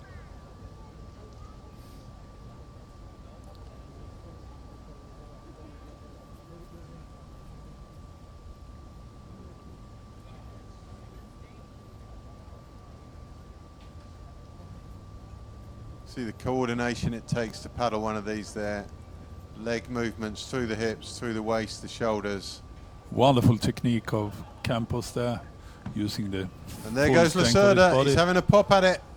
But Campos rises to the challenge. Lacerda's challenge is over already as the wave sucks him into the side of Campos's boat.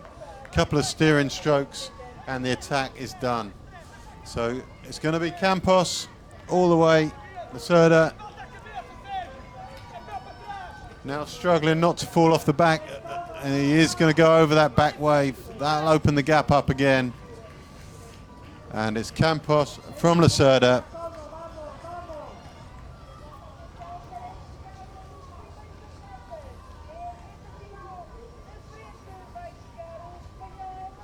Campos across the line. Good race from him. Showed great control. Great race management there. We are so used to see Campos competing Cover from Hungary, who is not participating here, but now Lacerda is there instead. So it will be interesting in the Europeans and the Worlds later on. Through comes Romero, and all kicking off for what is going to be third place.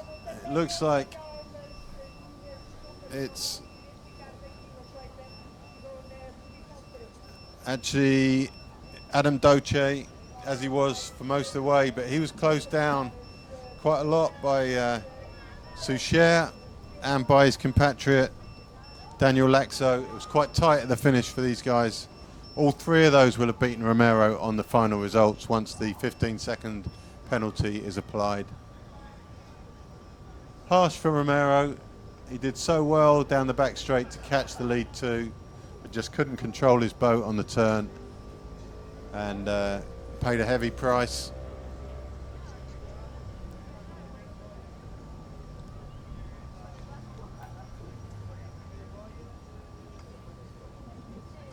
Lacerda happy with his race.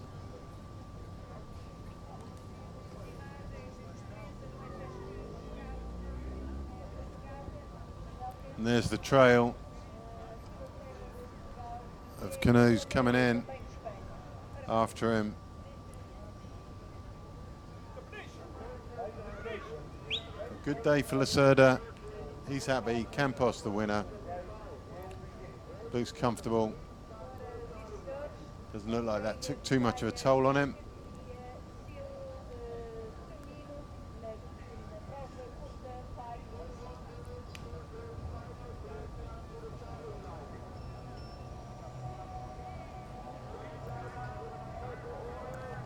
Lacerda maybe taking up the mantle from Barros, who's been their top C1 paddler for some time now.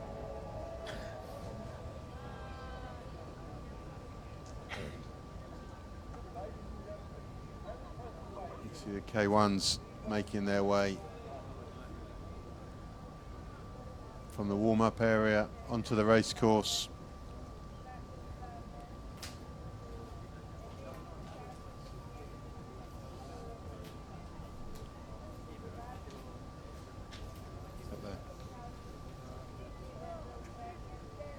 Perfect.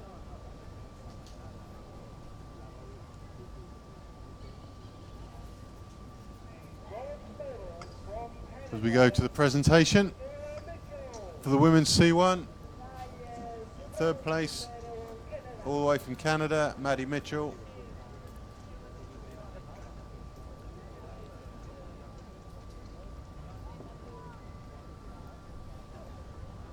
Good start to the weekend for her.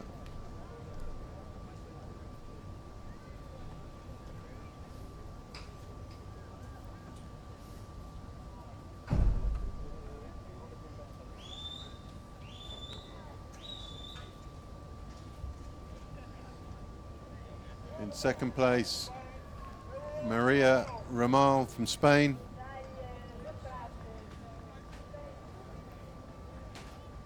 Quite a battle for those two. They went round together pretty much all the way.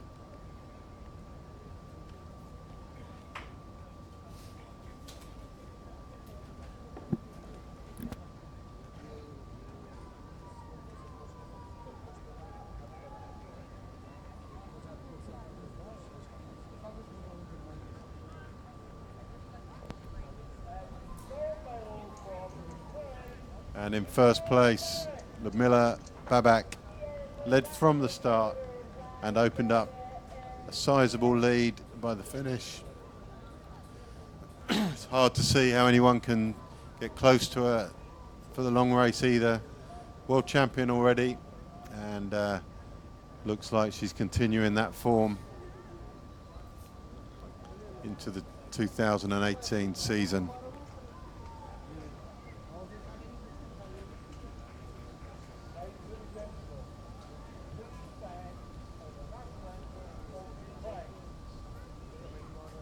So our next race on the course after the Ukrainian national anthem will be the K1 Women Short Race Final.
Now it's K1 women lining up. This will be a very interesting race. With, Left of your screen there, Van der Kisley, and on the right of your screen, Tanya Alvarez, and they're two of the big players on the outsides of the lineup. and in the middle, Renata Shea with boat number 37. Watch for her, and also Nico Versailles, this another Hungarian, boat number 39. Where they go, Kisley on the left, not the quickest away. Actually, that looks strange to me. Kisley wouldn't be that slow, so maybe the lineup isn't the same order as we've got here, because there's no way Kisley would fall back to the back of that group, I'm sure. So as soon as we get confirmation, the four main players in this are Kisley, Renata Che, Sofia Chelai-Voros, and Tanya Alvarez from Spain. And it's Renata Che that is taking the lead, with Kisley actually on her right-hand side. They didn't line up in the order of the start list, but now they are there, the three Hungarians in top. And the Spaniard Alvarez in the stripy boat was so good in the heats yesterday. There's another Spaniard there. Also, boat number 43, which is Tanya Fernandez. She's in the red boat.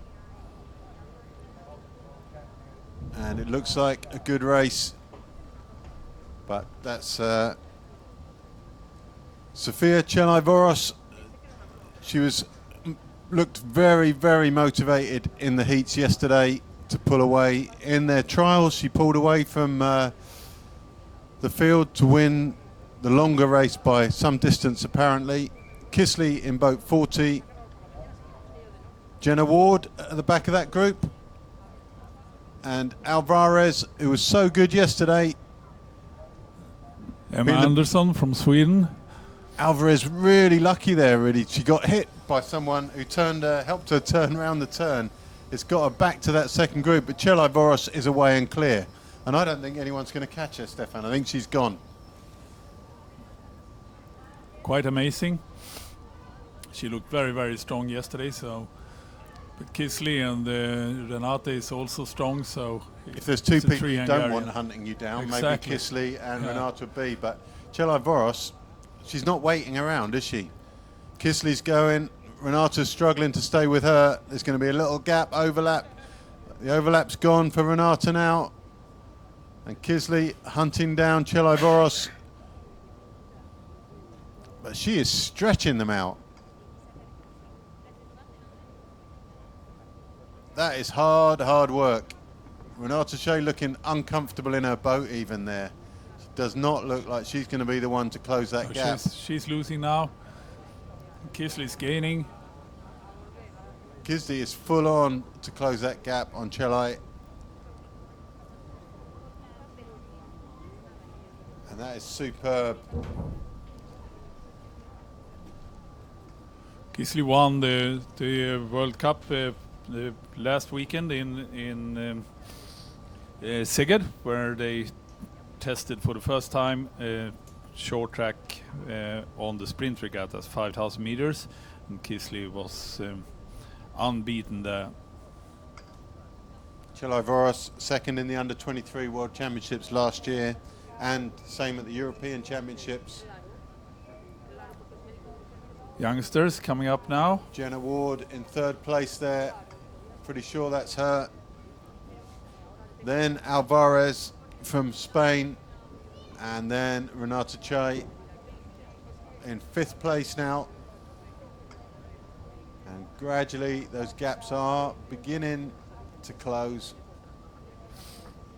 Jenna Ward, the South African that have been done so many good results already. She's been training with these girls in Hungary for a month as well. Yeah. She's been out in Hungary with them. She knows them well now. And also the Hungarians, at least Vanda, have been in South Africa training with Jenna. So Kisley has made her way back onto the side wash of Chelai-Voros.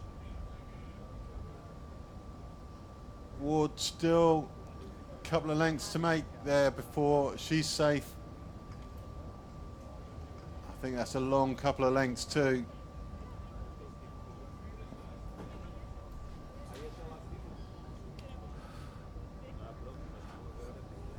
So Hungary, South Africa. Jenna Ward just struggling with the flow onto that buoy there, onto the turn buoy. And the fourth position There'll is be a- Tanya Alvarez from Spain, and then follow Renate Che, Hungary. Alvarez was superb in the heat yesterday. But these two away. Impressed by Kisley that she closed down Voros there.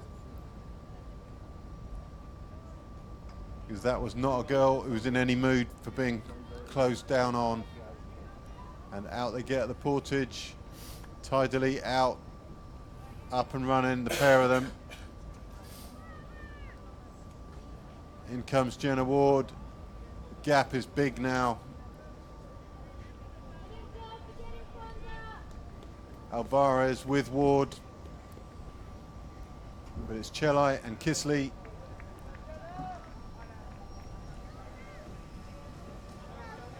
Venga, Tania. Venga, que está en la casa. Kisley a little bit tentative getting in her boat. Chelai away again. It's another tough 2 lengths that Kisley's going to have to close down.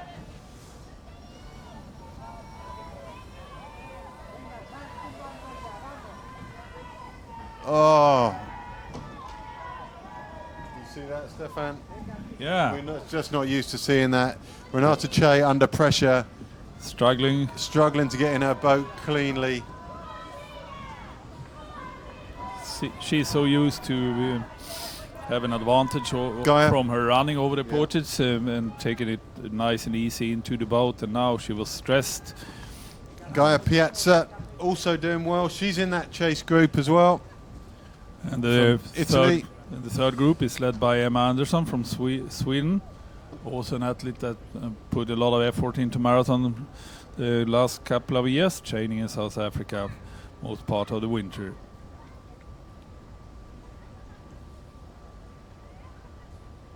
The race is really ongoing now out there It's now. a tough. Chelai is in no mood for letting people catch up easily today. Not at She's all. piling on the pain to Kisley. Kisley knows that's a tough jump. There's one wave to go. She's got to get her nose over that to get back in contention, and it's not easy.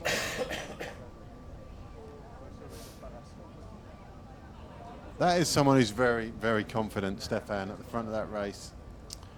Absolutely. You're taking and very, on- very competitive as well. Yeah. You're taking on someone that is at the top of their game also, and look at the gap they've opened up. It's not Kisley who's opened that gap. Kisley is working as hard as she can just to stay in contact with Chelai, and there's the damage. Huge. Back to Alvarez and Ward there. 2 more people with them. That's Gaia Piazza from Italy and Renata Che. But 1-2, clear and away.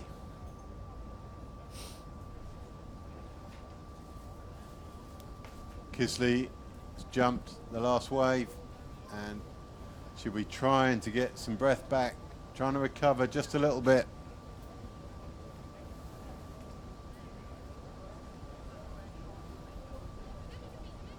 Pretty much a nightmare team to be trying to get into if you're anyone else.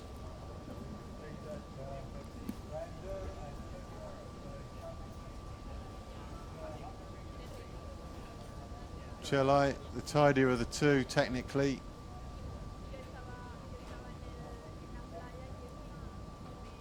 And the race is closing up behind them. Huge group chasing down the second pack of 4. It's going to be very interesting if they get to the next turn in a group that big. Depois vai ter o apoio. Estava de 54 e depois vai ter o apoio também nos próximos minutos. So yesterday, Stefan, you described Van der Kisley as the new queen of marathon paddling. Are you going to have to? You might have to reassess that Yeah, already. probably wrong. There are two competing for it now, as it seems. So many young, good athletes coming up in Hungary. We have seen them for a couple of years as juniors and under 23, and now they are full into senior women racing. Somewhere there's, I'm trying to think of her name, Sarah Mihalik as well out there. It might not be Sarah, but the Mihalik bit I think is right. And she's out there somewhere. Presumably didn't make the cut for this event, but a world medalist already herself.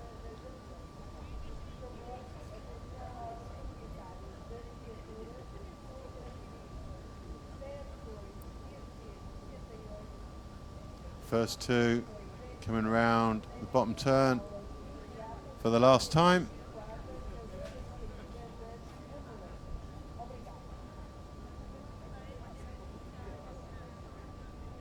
Renata Che leading Che's group of 4, and then the bigger packs behind that. Tony Alvarez and then Jenna Ward. Chelai turning the screws again on Kisley.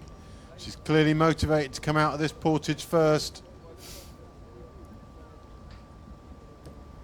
Fast runner, good technique. They both run well, but look at that, she's going for it.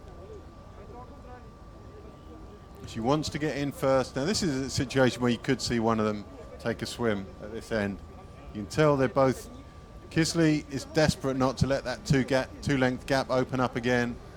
Chelai, really, she's set her mind on getting in here first. And now Kisley could take some, she didn't. It's an advantage to have the inner side. There goes Chelai. There's going to be the two Yeah. lengths, and that's going to be costly for Kisley.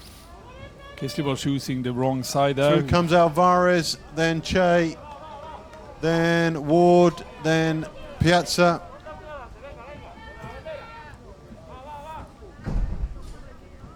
Kessler from France in 7th, Anderson 8th. It's actually an advantage to choose the left-hand side in the portage and run a little bit longer.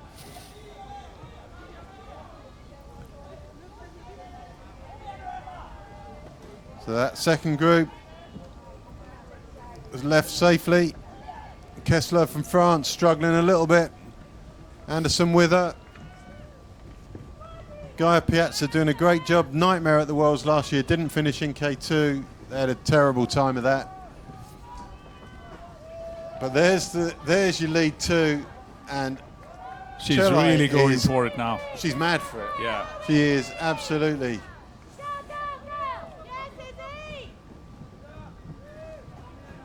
That's commitment right there.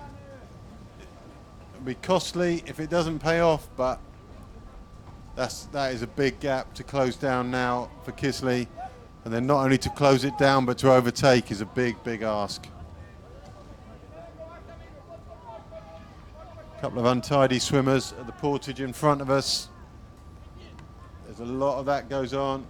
Kisley, she's still there.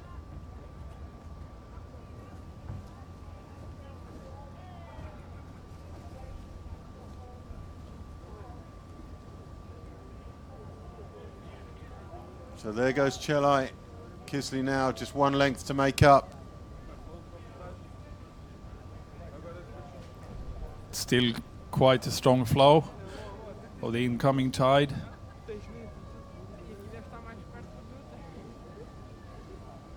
Kisley seems Up to goes use the that. pace again. Kisley is going to close this gap before the finish. Yeah, she did a wonderful turn there, Good turn. using the flow in a decent way. I'm really looking forward to the long course now between these two. Yeah.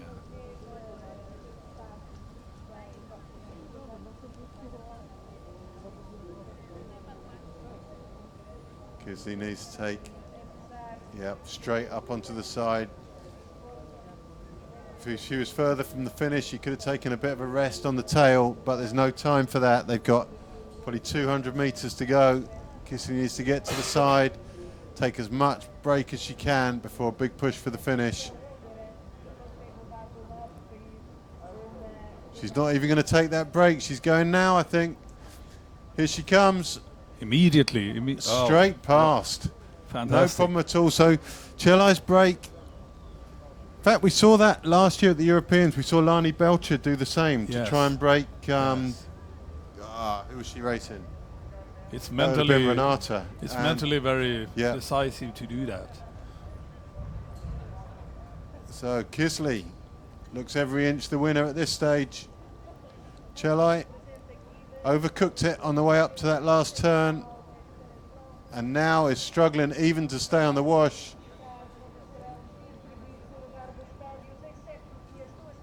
The gap opens. Fantastic. And Kisley, that is some display. Fantastic is race from some Kisley. display from what a Kisley. last turn, and what a last 500 meters. Winner, Kisley.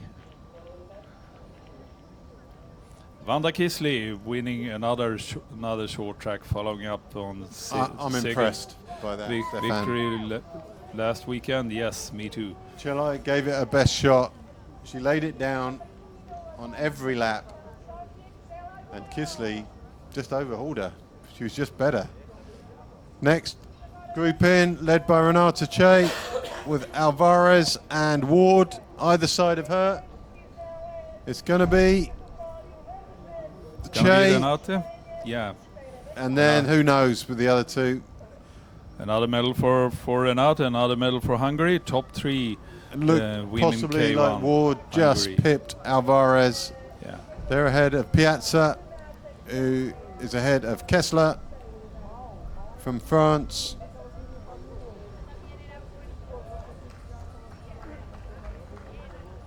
Great performance from the Hungarian team, as we are used to in these categories. All three medals to Hungary. Kisley,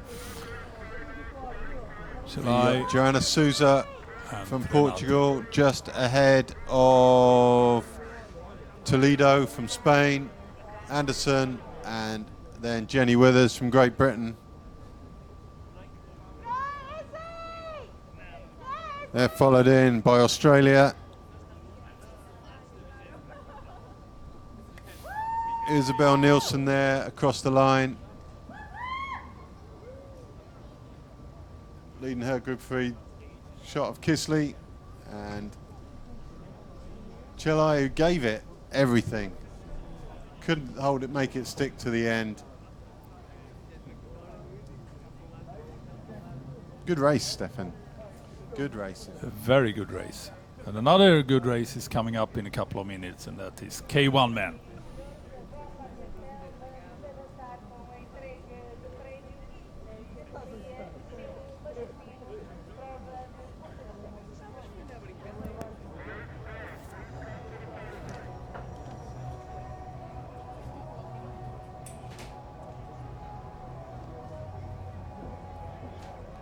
So as the women finish, tail enders coming in now.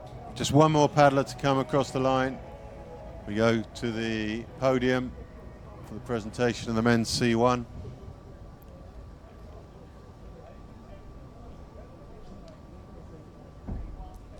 Depth of field in the men's K1 is pretty impressive. Looks to be France versus Hungary, but in that mix, Joachim Lindberg from Sweden was very impressive in his heats yesterday. So here we go for the presentation, men's C1.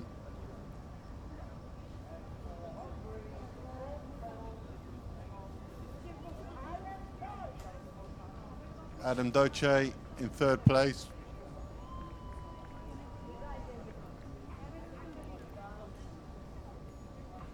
Romero from Spain was the third to finish, but he took a 15-second penalty. Doce just managed to hold off his compatriot for that third position.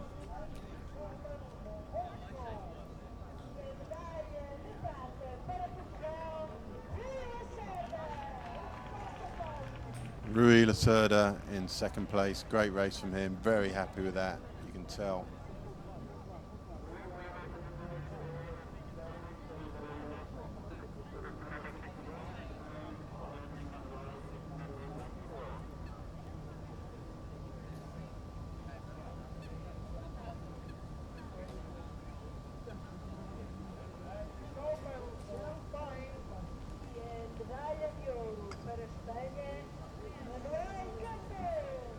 First place, Campos from Spain, in control throughout.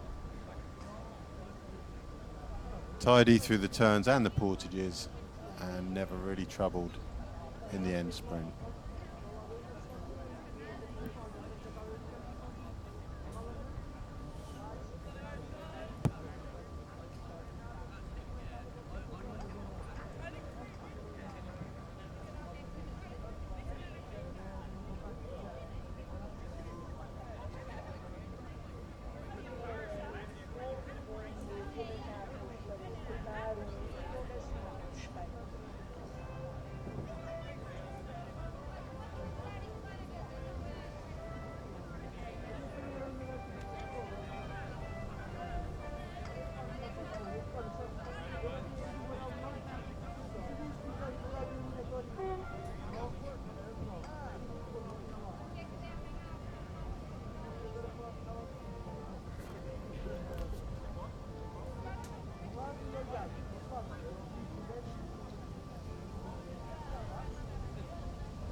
While the presentation goes on, the men come onto their start line.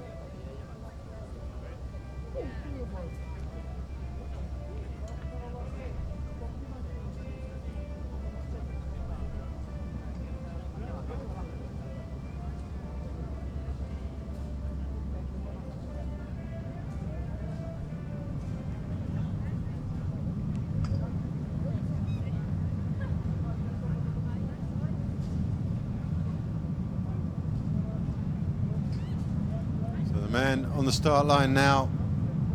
It's a packed field here. Closest to us, Barry Watkins, great starter. He will be in the mix. Just up from him, 4 up is Jose Romalo. Next to him, Adam Petro. And these are the big players. Urban in the middle, Lindberg 2 to the right of him, Edwin Lucas to the right of him, Christian Mate to the right of him, but we'll get you all the names as we start seeing side-on shots. Looks to be Christian Mate in the middle, maybe in the red boat.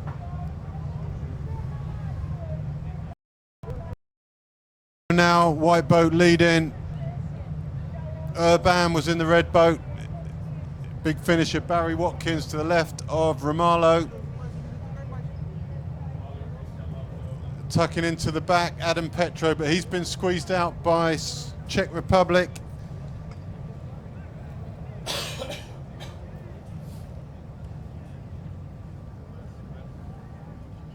And to the right of your shot is going to be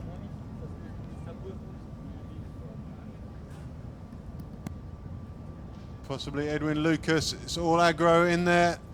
Urban has been squeezed out by Lindberg. Lindberg himself suffered a little bit from that.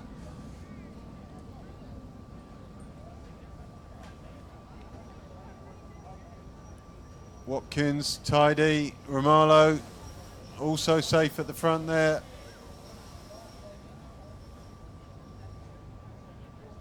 Boros in the green boat in all sorts of trouble, as he was in his heat yesterday. Made a bit of a hard job of his heat. Never any doubt of qualification. Christian Mate to his right. Boros always a slow starter.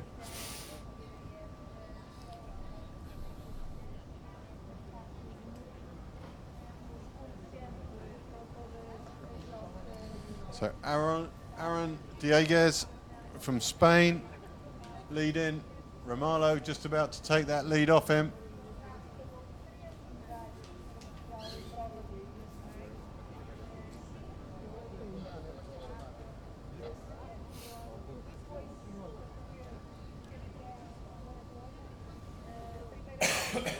Stefan Boulanger closest to us. So we've got a couple from Spain, Portugal. Everyone's closed in again. Boros coming up on the far side, Christian Mate coming up this side, and we're back to all in. This is going to be some bottom turn. Quentin Urban, red boat closest to us. Up goes Christian Mate. He's going to try and close out Boulanger, who's having none of it. Boulanger squeezes up, maybe to take the lead.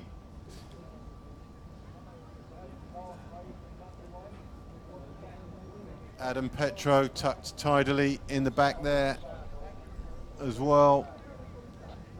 What a great race. Must say, I can't even count them in that top group. Round the outside comes Urban. Squeeze Mate in one place. Boulanger holds off Urban. Still the Spaniard leads, but here goes Romalo. Romalo takes the lead. To his left, Barry Watkins. Boros to his left. Boulanger cuts out the Spaniard into the V. And it'll be interesting to see whether he lets Urban do the same to him. The group gradually fragmenting. Adam Petro behind Urban there. Lindberg out to the right of the group. And those boys on the inside are going to struggle to get round this turn. It's this next boy that's the problem one. It's going to get very, very tight. There goes two inside. There's no point backing up. That's the two Frenchmen. That's Urban who took out Boulanger. There's going to be a bit of tension in the French camp later after that. Here comes Boros from what looked like a dreadful start. Is now in the mix. And there's Lindberg. So impressive in the heats yesterday. These four look like they're fairly clean now. They took the longer turn and on the outside, Boros and Lindberg, and that paid off. They avoided any collisions and any problems around this turn. Wisely done. These two experienced. Romalo safe, Boros safe, and there's your front four. Watkins running really well. He's already seen his countryman win the junior race, Ronan Foley. It's very hard to outrun Romalo on any portage. So these two tidily away, both in, both off. Lindberg next, Boros with him. And then, oh my word, it's just like a proper bun fight after that. It's Adam Petro first away out of that group with Boulanger.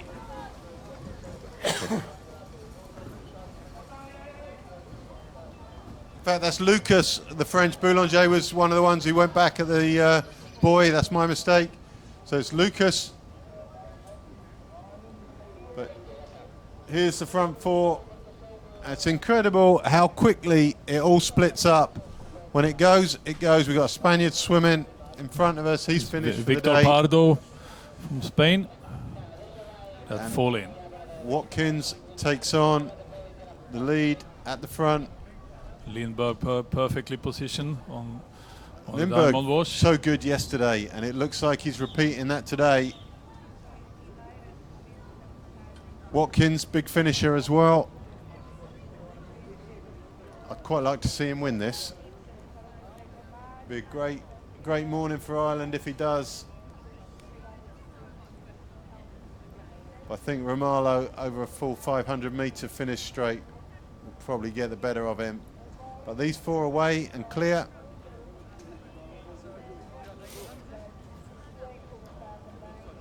Be no problems on this turn.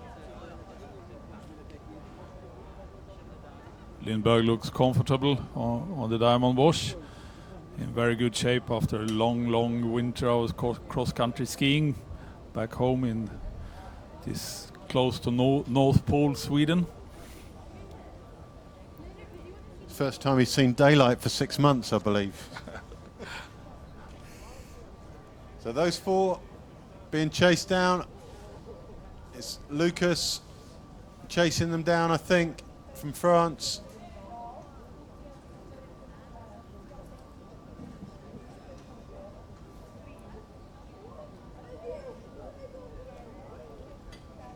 I think Lindberg could relax a bit more in that V-wash. He's overcooking that. It's not that hard in there. He should be at least slower stroke rate than the others, and he's currently pretty much matching them. And here comes Lucas to add a bit of confusion. Lucas is bringing with him Adam Petro, and 2 more boats in this group really ruins the party.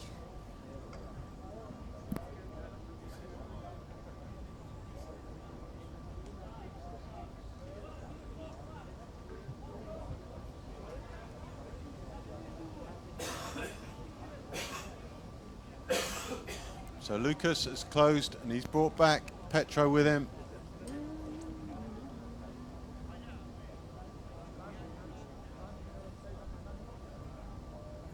Petro saw the opportunity. He'll move up behind Boros now as Lucas comes around the outside. Away goes Romalo. Romalo stirred it up. He didn't like those 2 coming back. And he's going to open up a decent gap. Boros very quick out to the side. Lindberg has got a little price to pay. He's going to have to duck back into the V where he was. It's going to be quite a big climb for him. Here's the start again.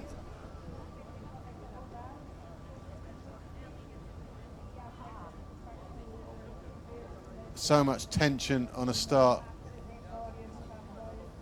It's really quite stressful when you're all sat that close together. Arms go up from the 2 starters behind them, and then they're ready.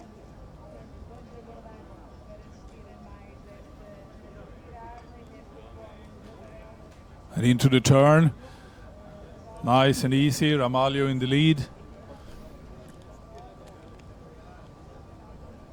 So that was the start. Lindberg made Matt it Johnson back. doing a great job of the start there. It's a shame we didn't get that side view at the start. First off. And now the race is heading into the portage. Nice and easy, the top 4. Here we are back live. And Romalo approaches the portage.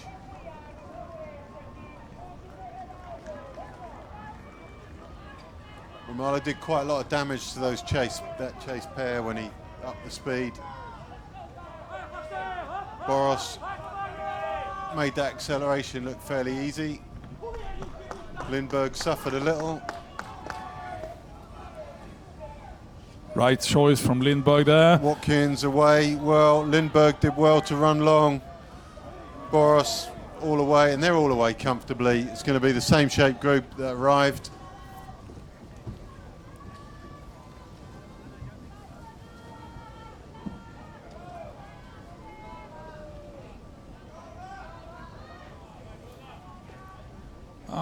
Nice and easy together again.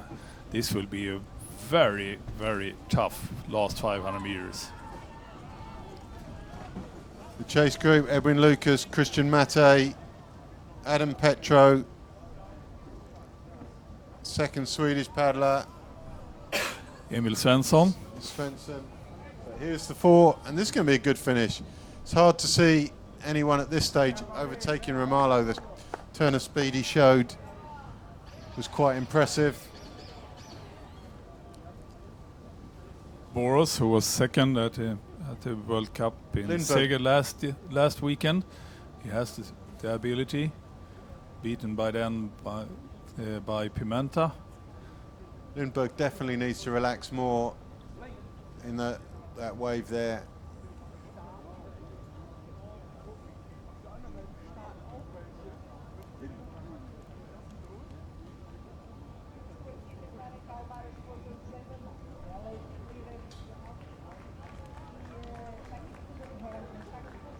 All 4 around the turn with no problems. There's Lucas. There's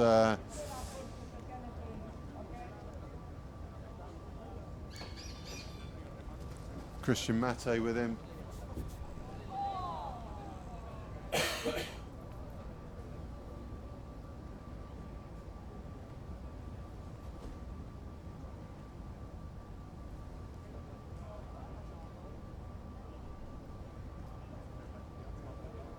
Boros won't be afraid, I don't think, of taking this on for quite a long way.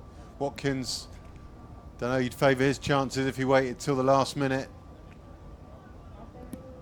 Lindberg has to wait. Oh, wouldn't come out now. Maybe he's confident, but it's a long way round, and he's picked Boros's side. Boros, I don't think, will let him up that side. But it's clever to pick the side of Boros. Boros will absolutely go for it soon. Here we go. Yeah, here comes Boros, and Lindberg has Boros managed to just get done on enough. his wash. He's moved out on Lindberg. It's a long way round once Boros moves out. Now we move back to Romalo. Here he goes now. Lindberg having another little attack. Boros is struggling to keep up with Romalo. Watkins still looking comfortable with Romalo there. Lindberg out of it now. Watkins is just waiting. Watkins has got to leave it till the last second. I think he's got something left in him. I don't know if it's enough.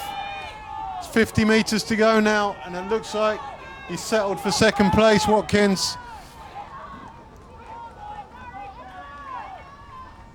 So it's Romalo from Watkins, from Boros, from Lindberg.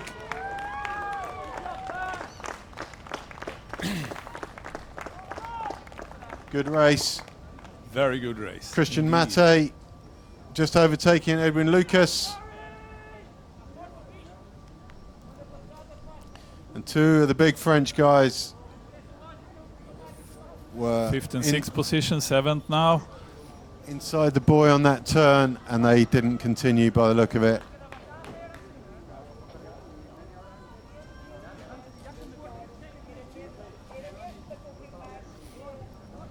Antonio Palmas, 94. Matt Johnson from Great Britain just coming in now. Good race from him. There's your winner, Romalo. Portugal, winning again on his home turf. He's won so many races, Stefan, but he's yet Yes. to win the World Championships. Yes. The ultimate goal for him this season. The World Championships coming up in Prado Villaverde in September. Lunchbox on the back of the boat, Stefan, or something more technical? It's a test on GPS tracking, actually, that we are doing here, this event.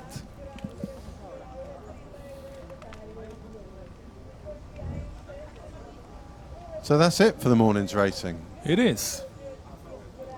You might get some interviews down there. We can go down and give it a go, see what we can come up with. So stay tuned for the interviews and for the prize giving ceremony coming up soon.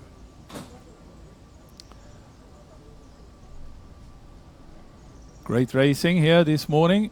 Short track marathon, lots of action, and finally two really great races, K1 women and K1 men. All the races were good, of course, but especially these two groups with full start lines, 20 boats, and lots of good athletes. And tomorrow it is the long distances. A very intense day, all categories, juniors and seniors, C1s and K1s, women and men are doing the full marathon tomorrow on this excellent course here in Viana in Portugal.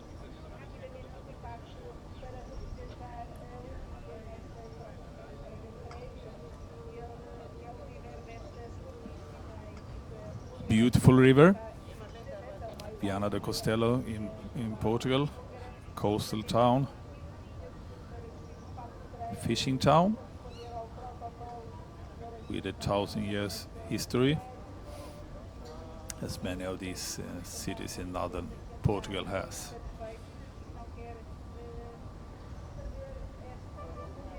Also a great canoe club on the right hand side of this river. Lots of young athletes in the school program that Portugal is running and it pays off. Portugal is nowadays one of the leading countries of international canoeing. So many good athletes on their way to the top of the world racing, led by athletes like Fernando Pimenta and José Ramalho.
Now we're waiting the prize giving ceremony and hopefully some interviews from Ivan with the top athletes of the final category, K1 men. And tomorrow, the racing tomorrow will be very interesting indeed, because it's open entries in the World Cup marathon. So Spain, and especially Spain and Portugal, has entered quite a lot of athletes. So in some of the categories we will have over 80 athletes on the start line. That will be interesting over the full length marathon. Lots of action to expect.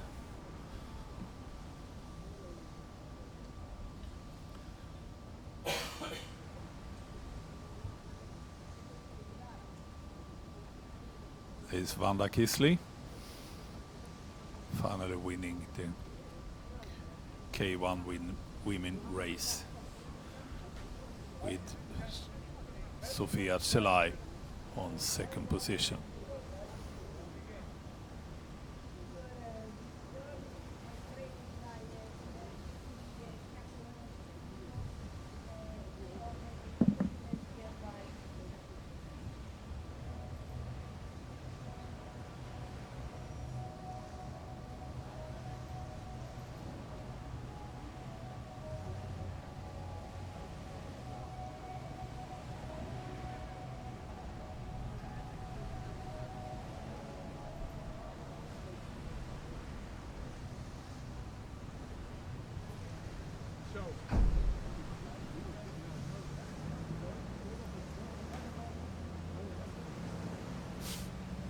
The three of them, Hungary, gold, silver and bronze. Wanda Kisley, Sofia Celai and Renata Shea.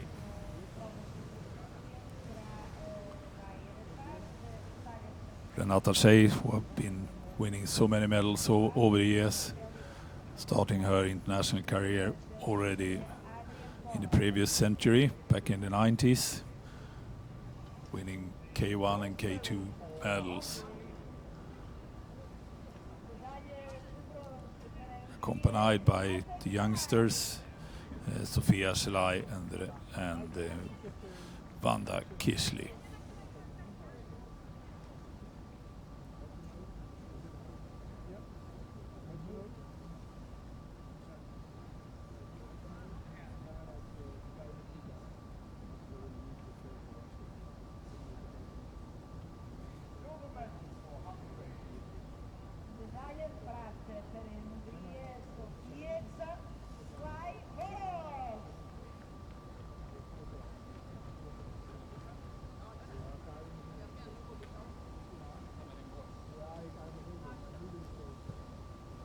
the medals are handed over by the president of the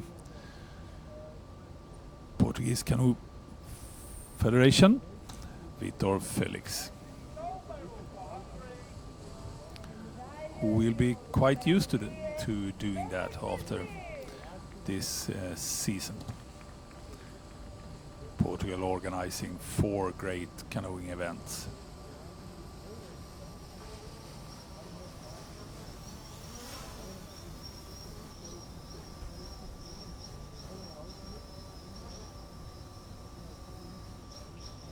Ladies and gentlemen, will you please stand for the satisfaction of Hungary?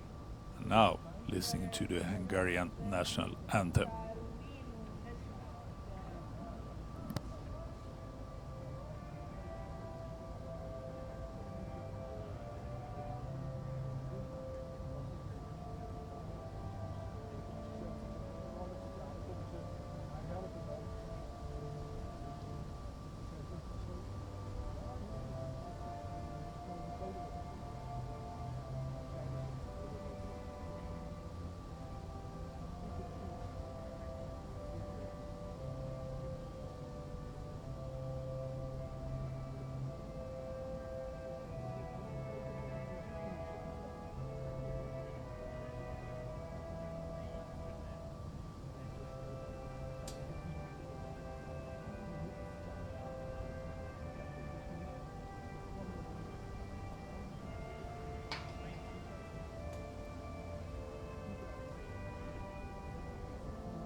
Congratulations, ladies. Thank you very much.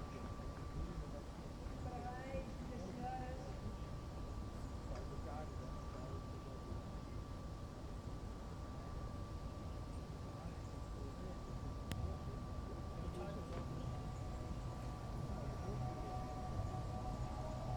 The 3 of them.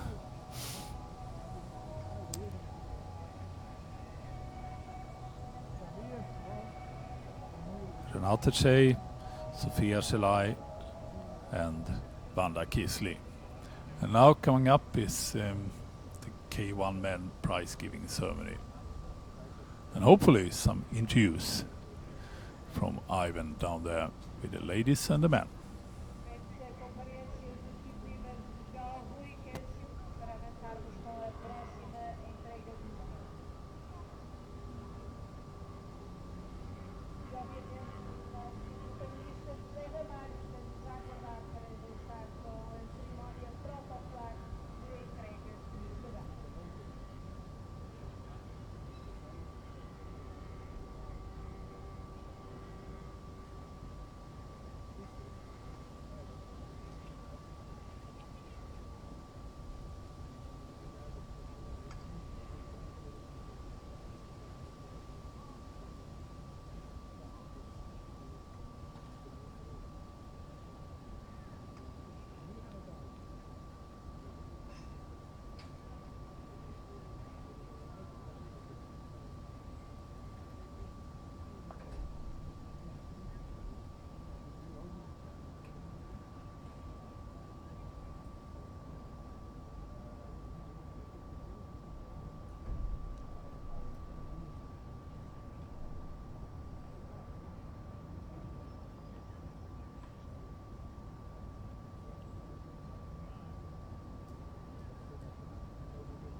And we are awaiting the prize giving ceremony for the K1 men.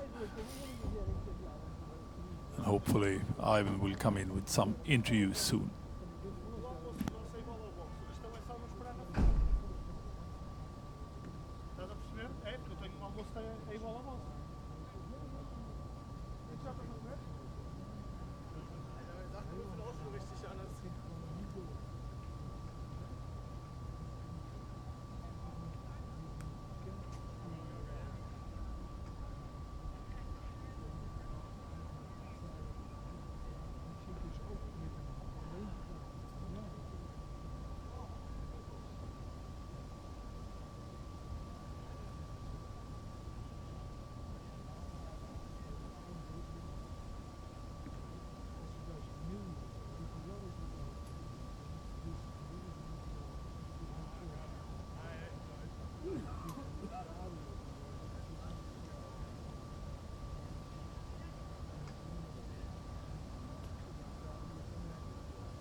Prize giving ceremony for K1 men.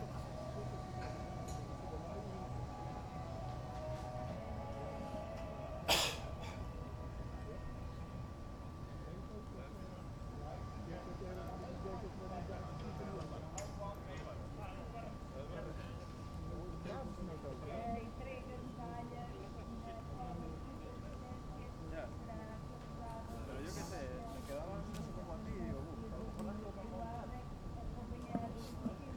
do time da Portugal. Bronze medal for Hungary. Adrian Boros,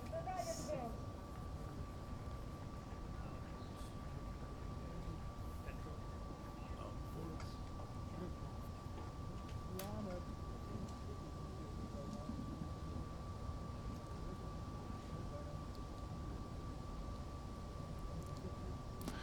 Adrian Boros, Jose Ramalho and Barry Watkins. Gold to Jose Ramalho, winning so many medals, and silver to Adrian Boros. To Barry Watkins, of course. To Barry Watkins from Ireland. I think he's very pleased with that.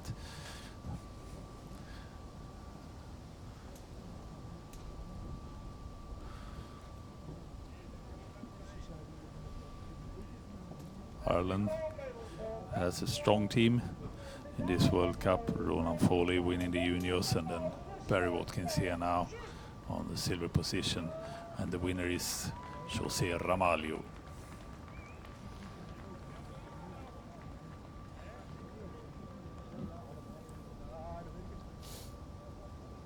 Volgens mij zijn we er allemaal, hè? Oké.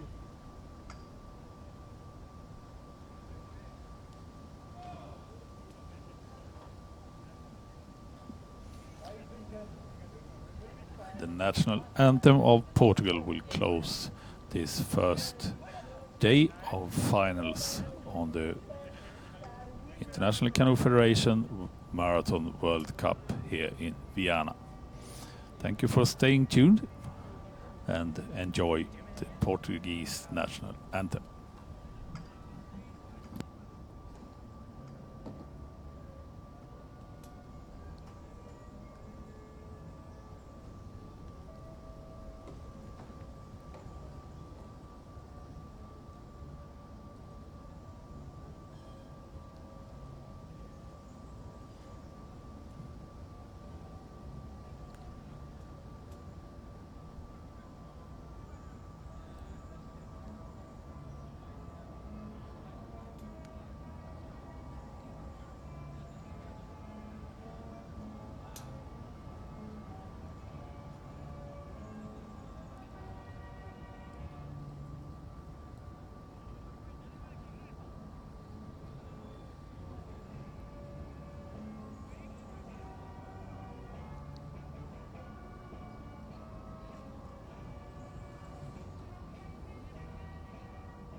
Muito obrigada pela vossa presença.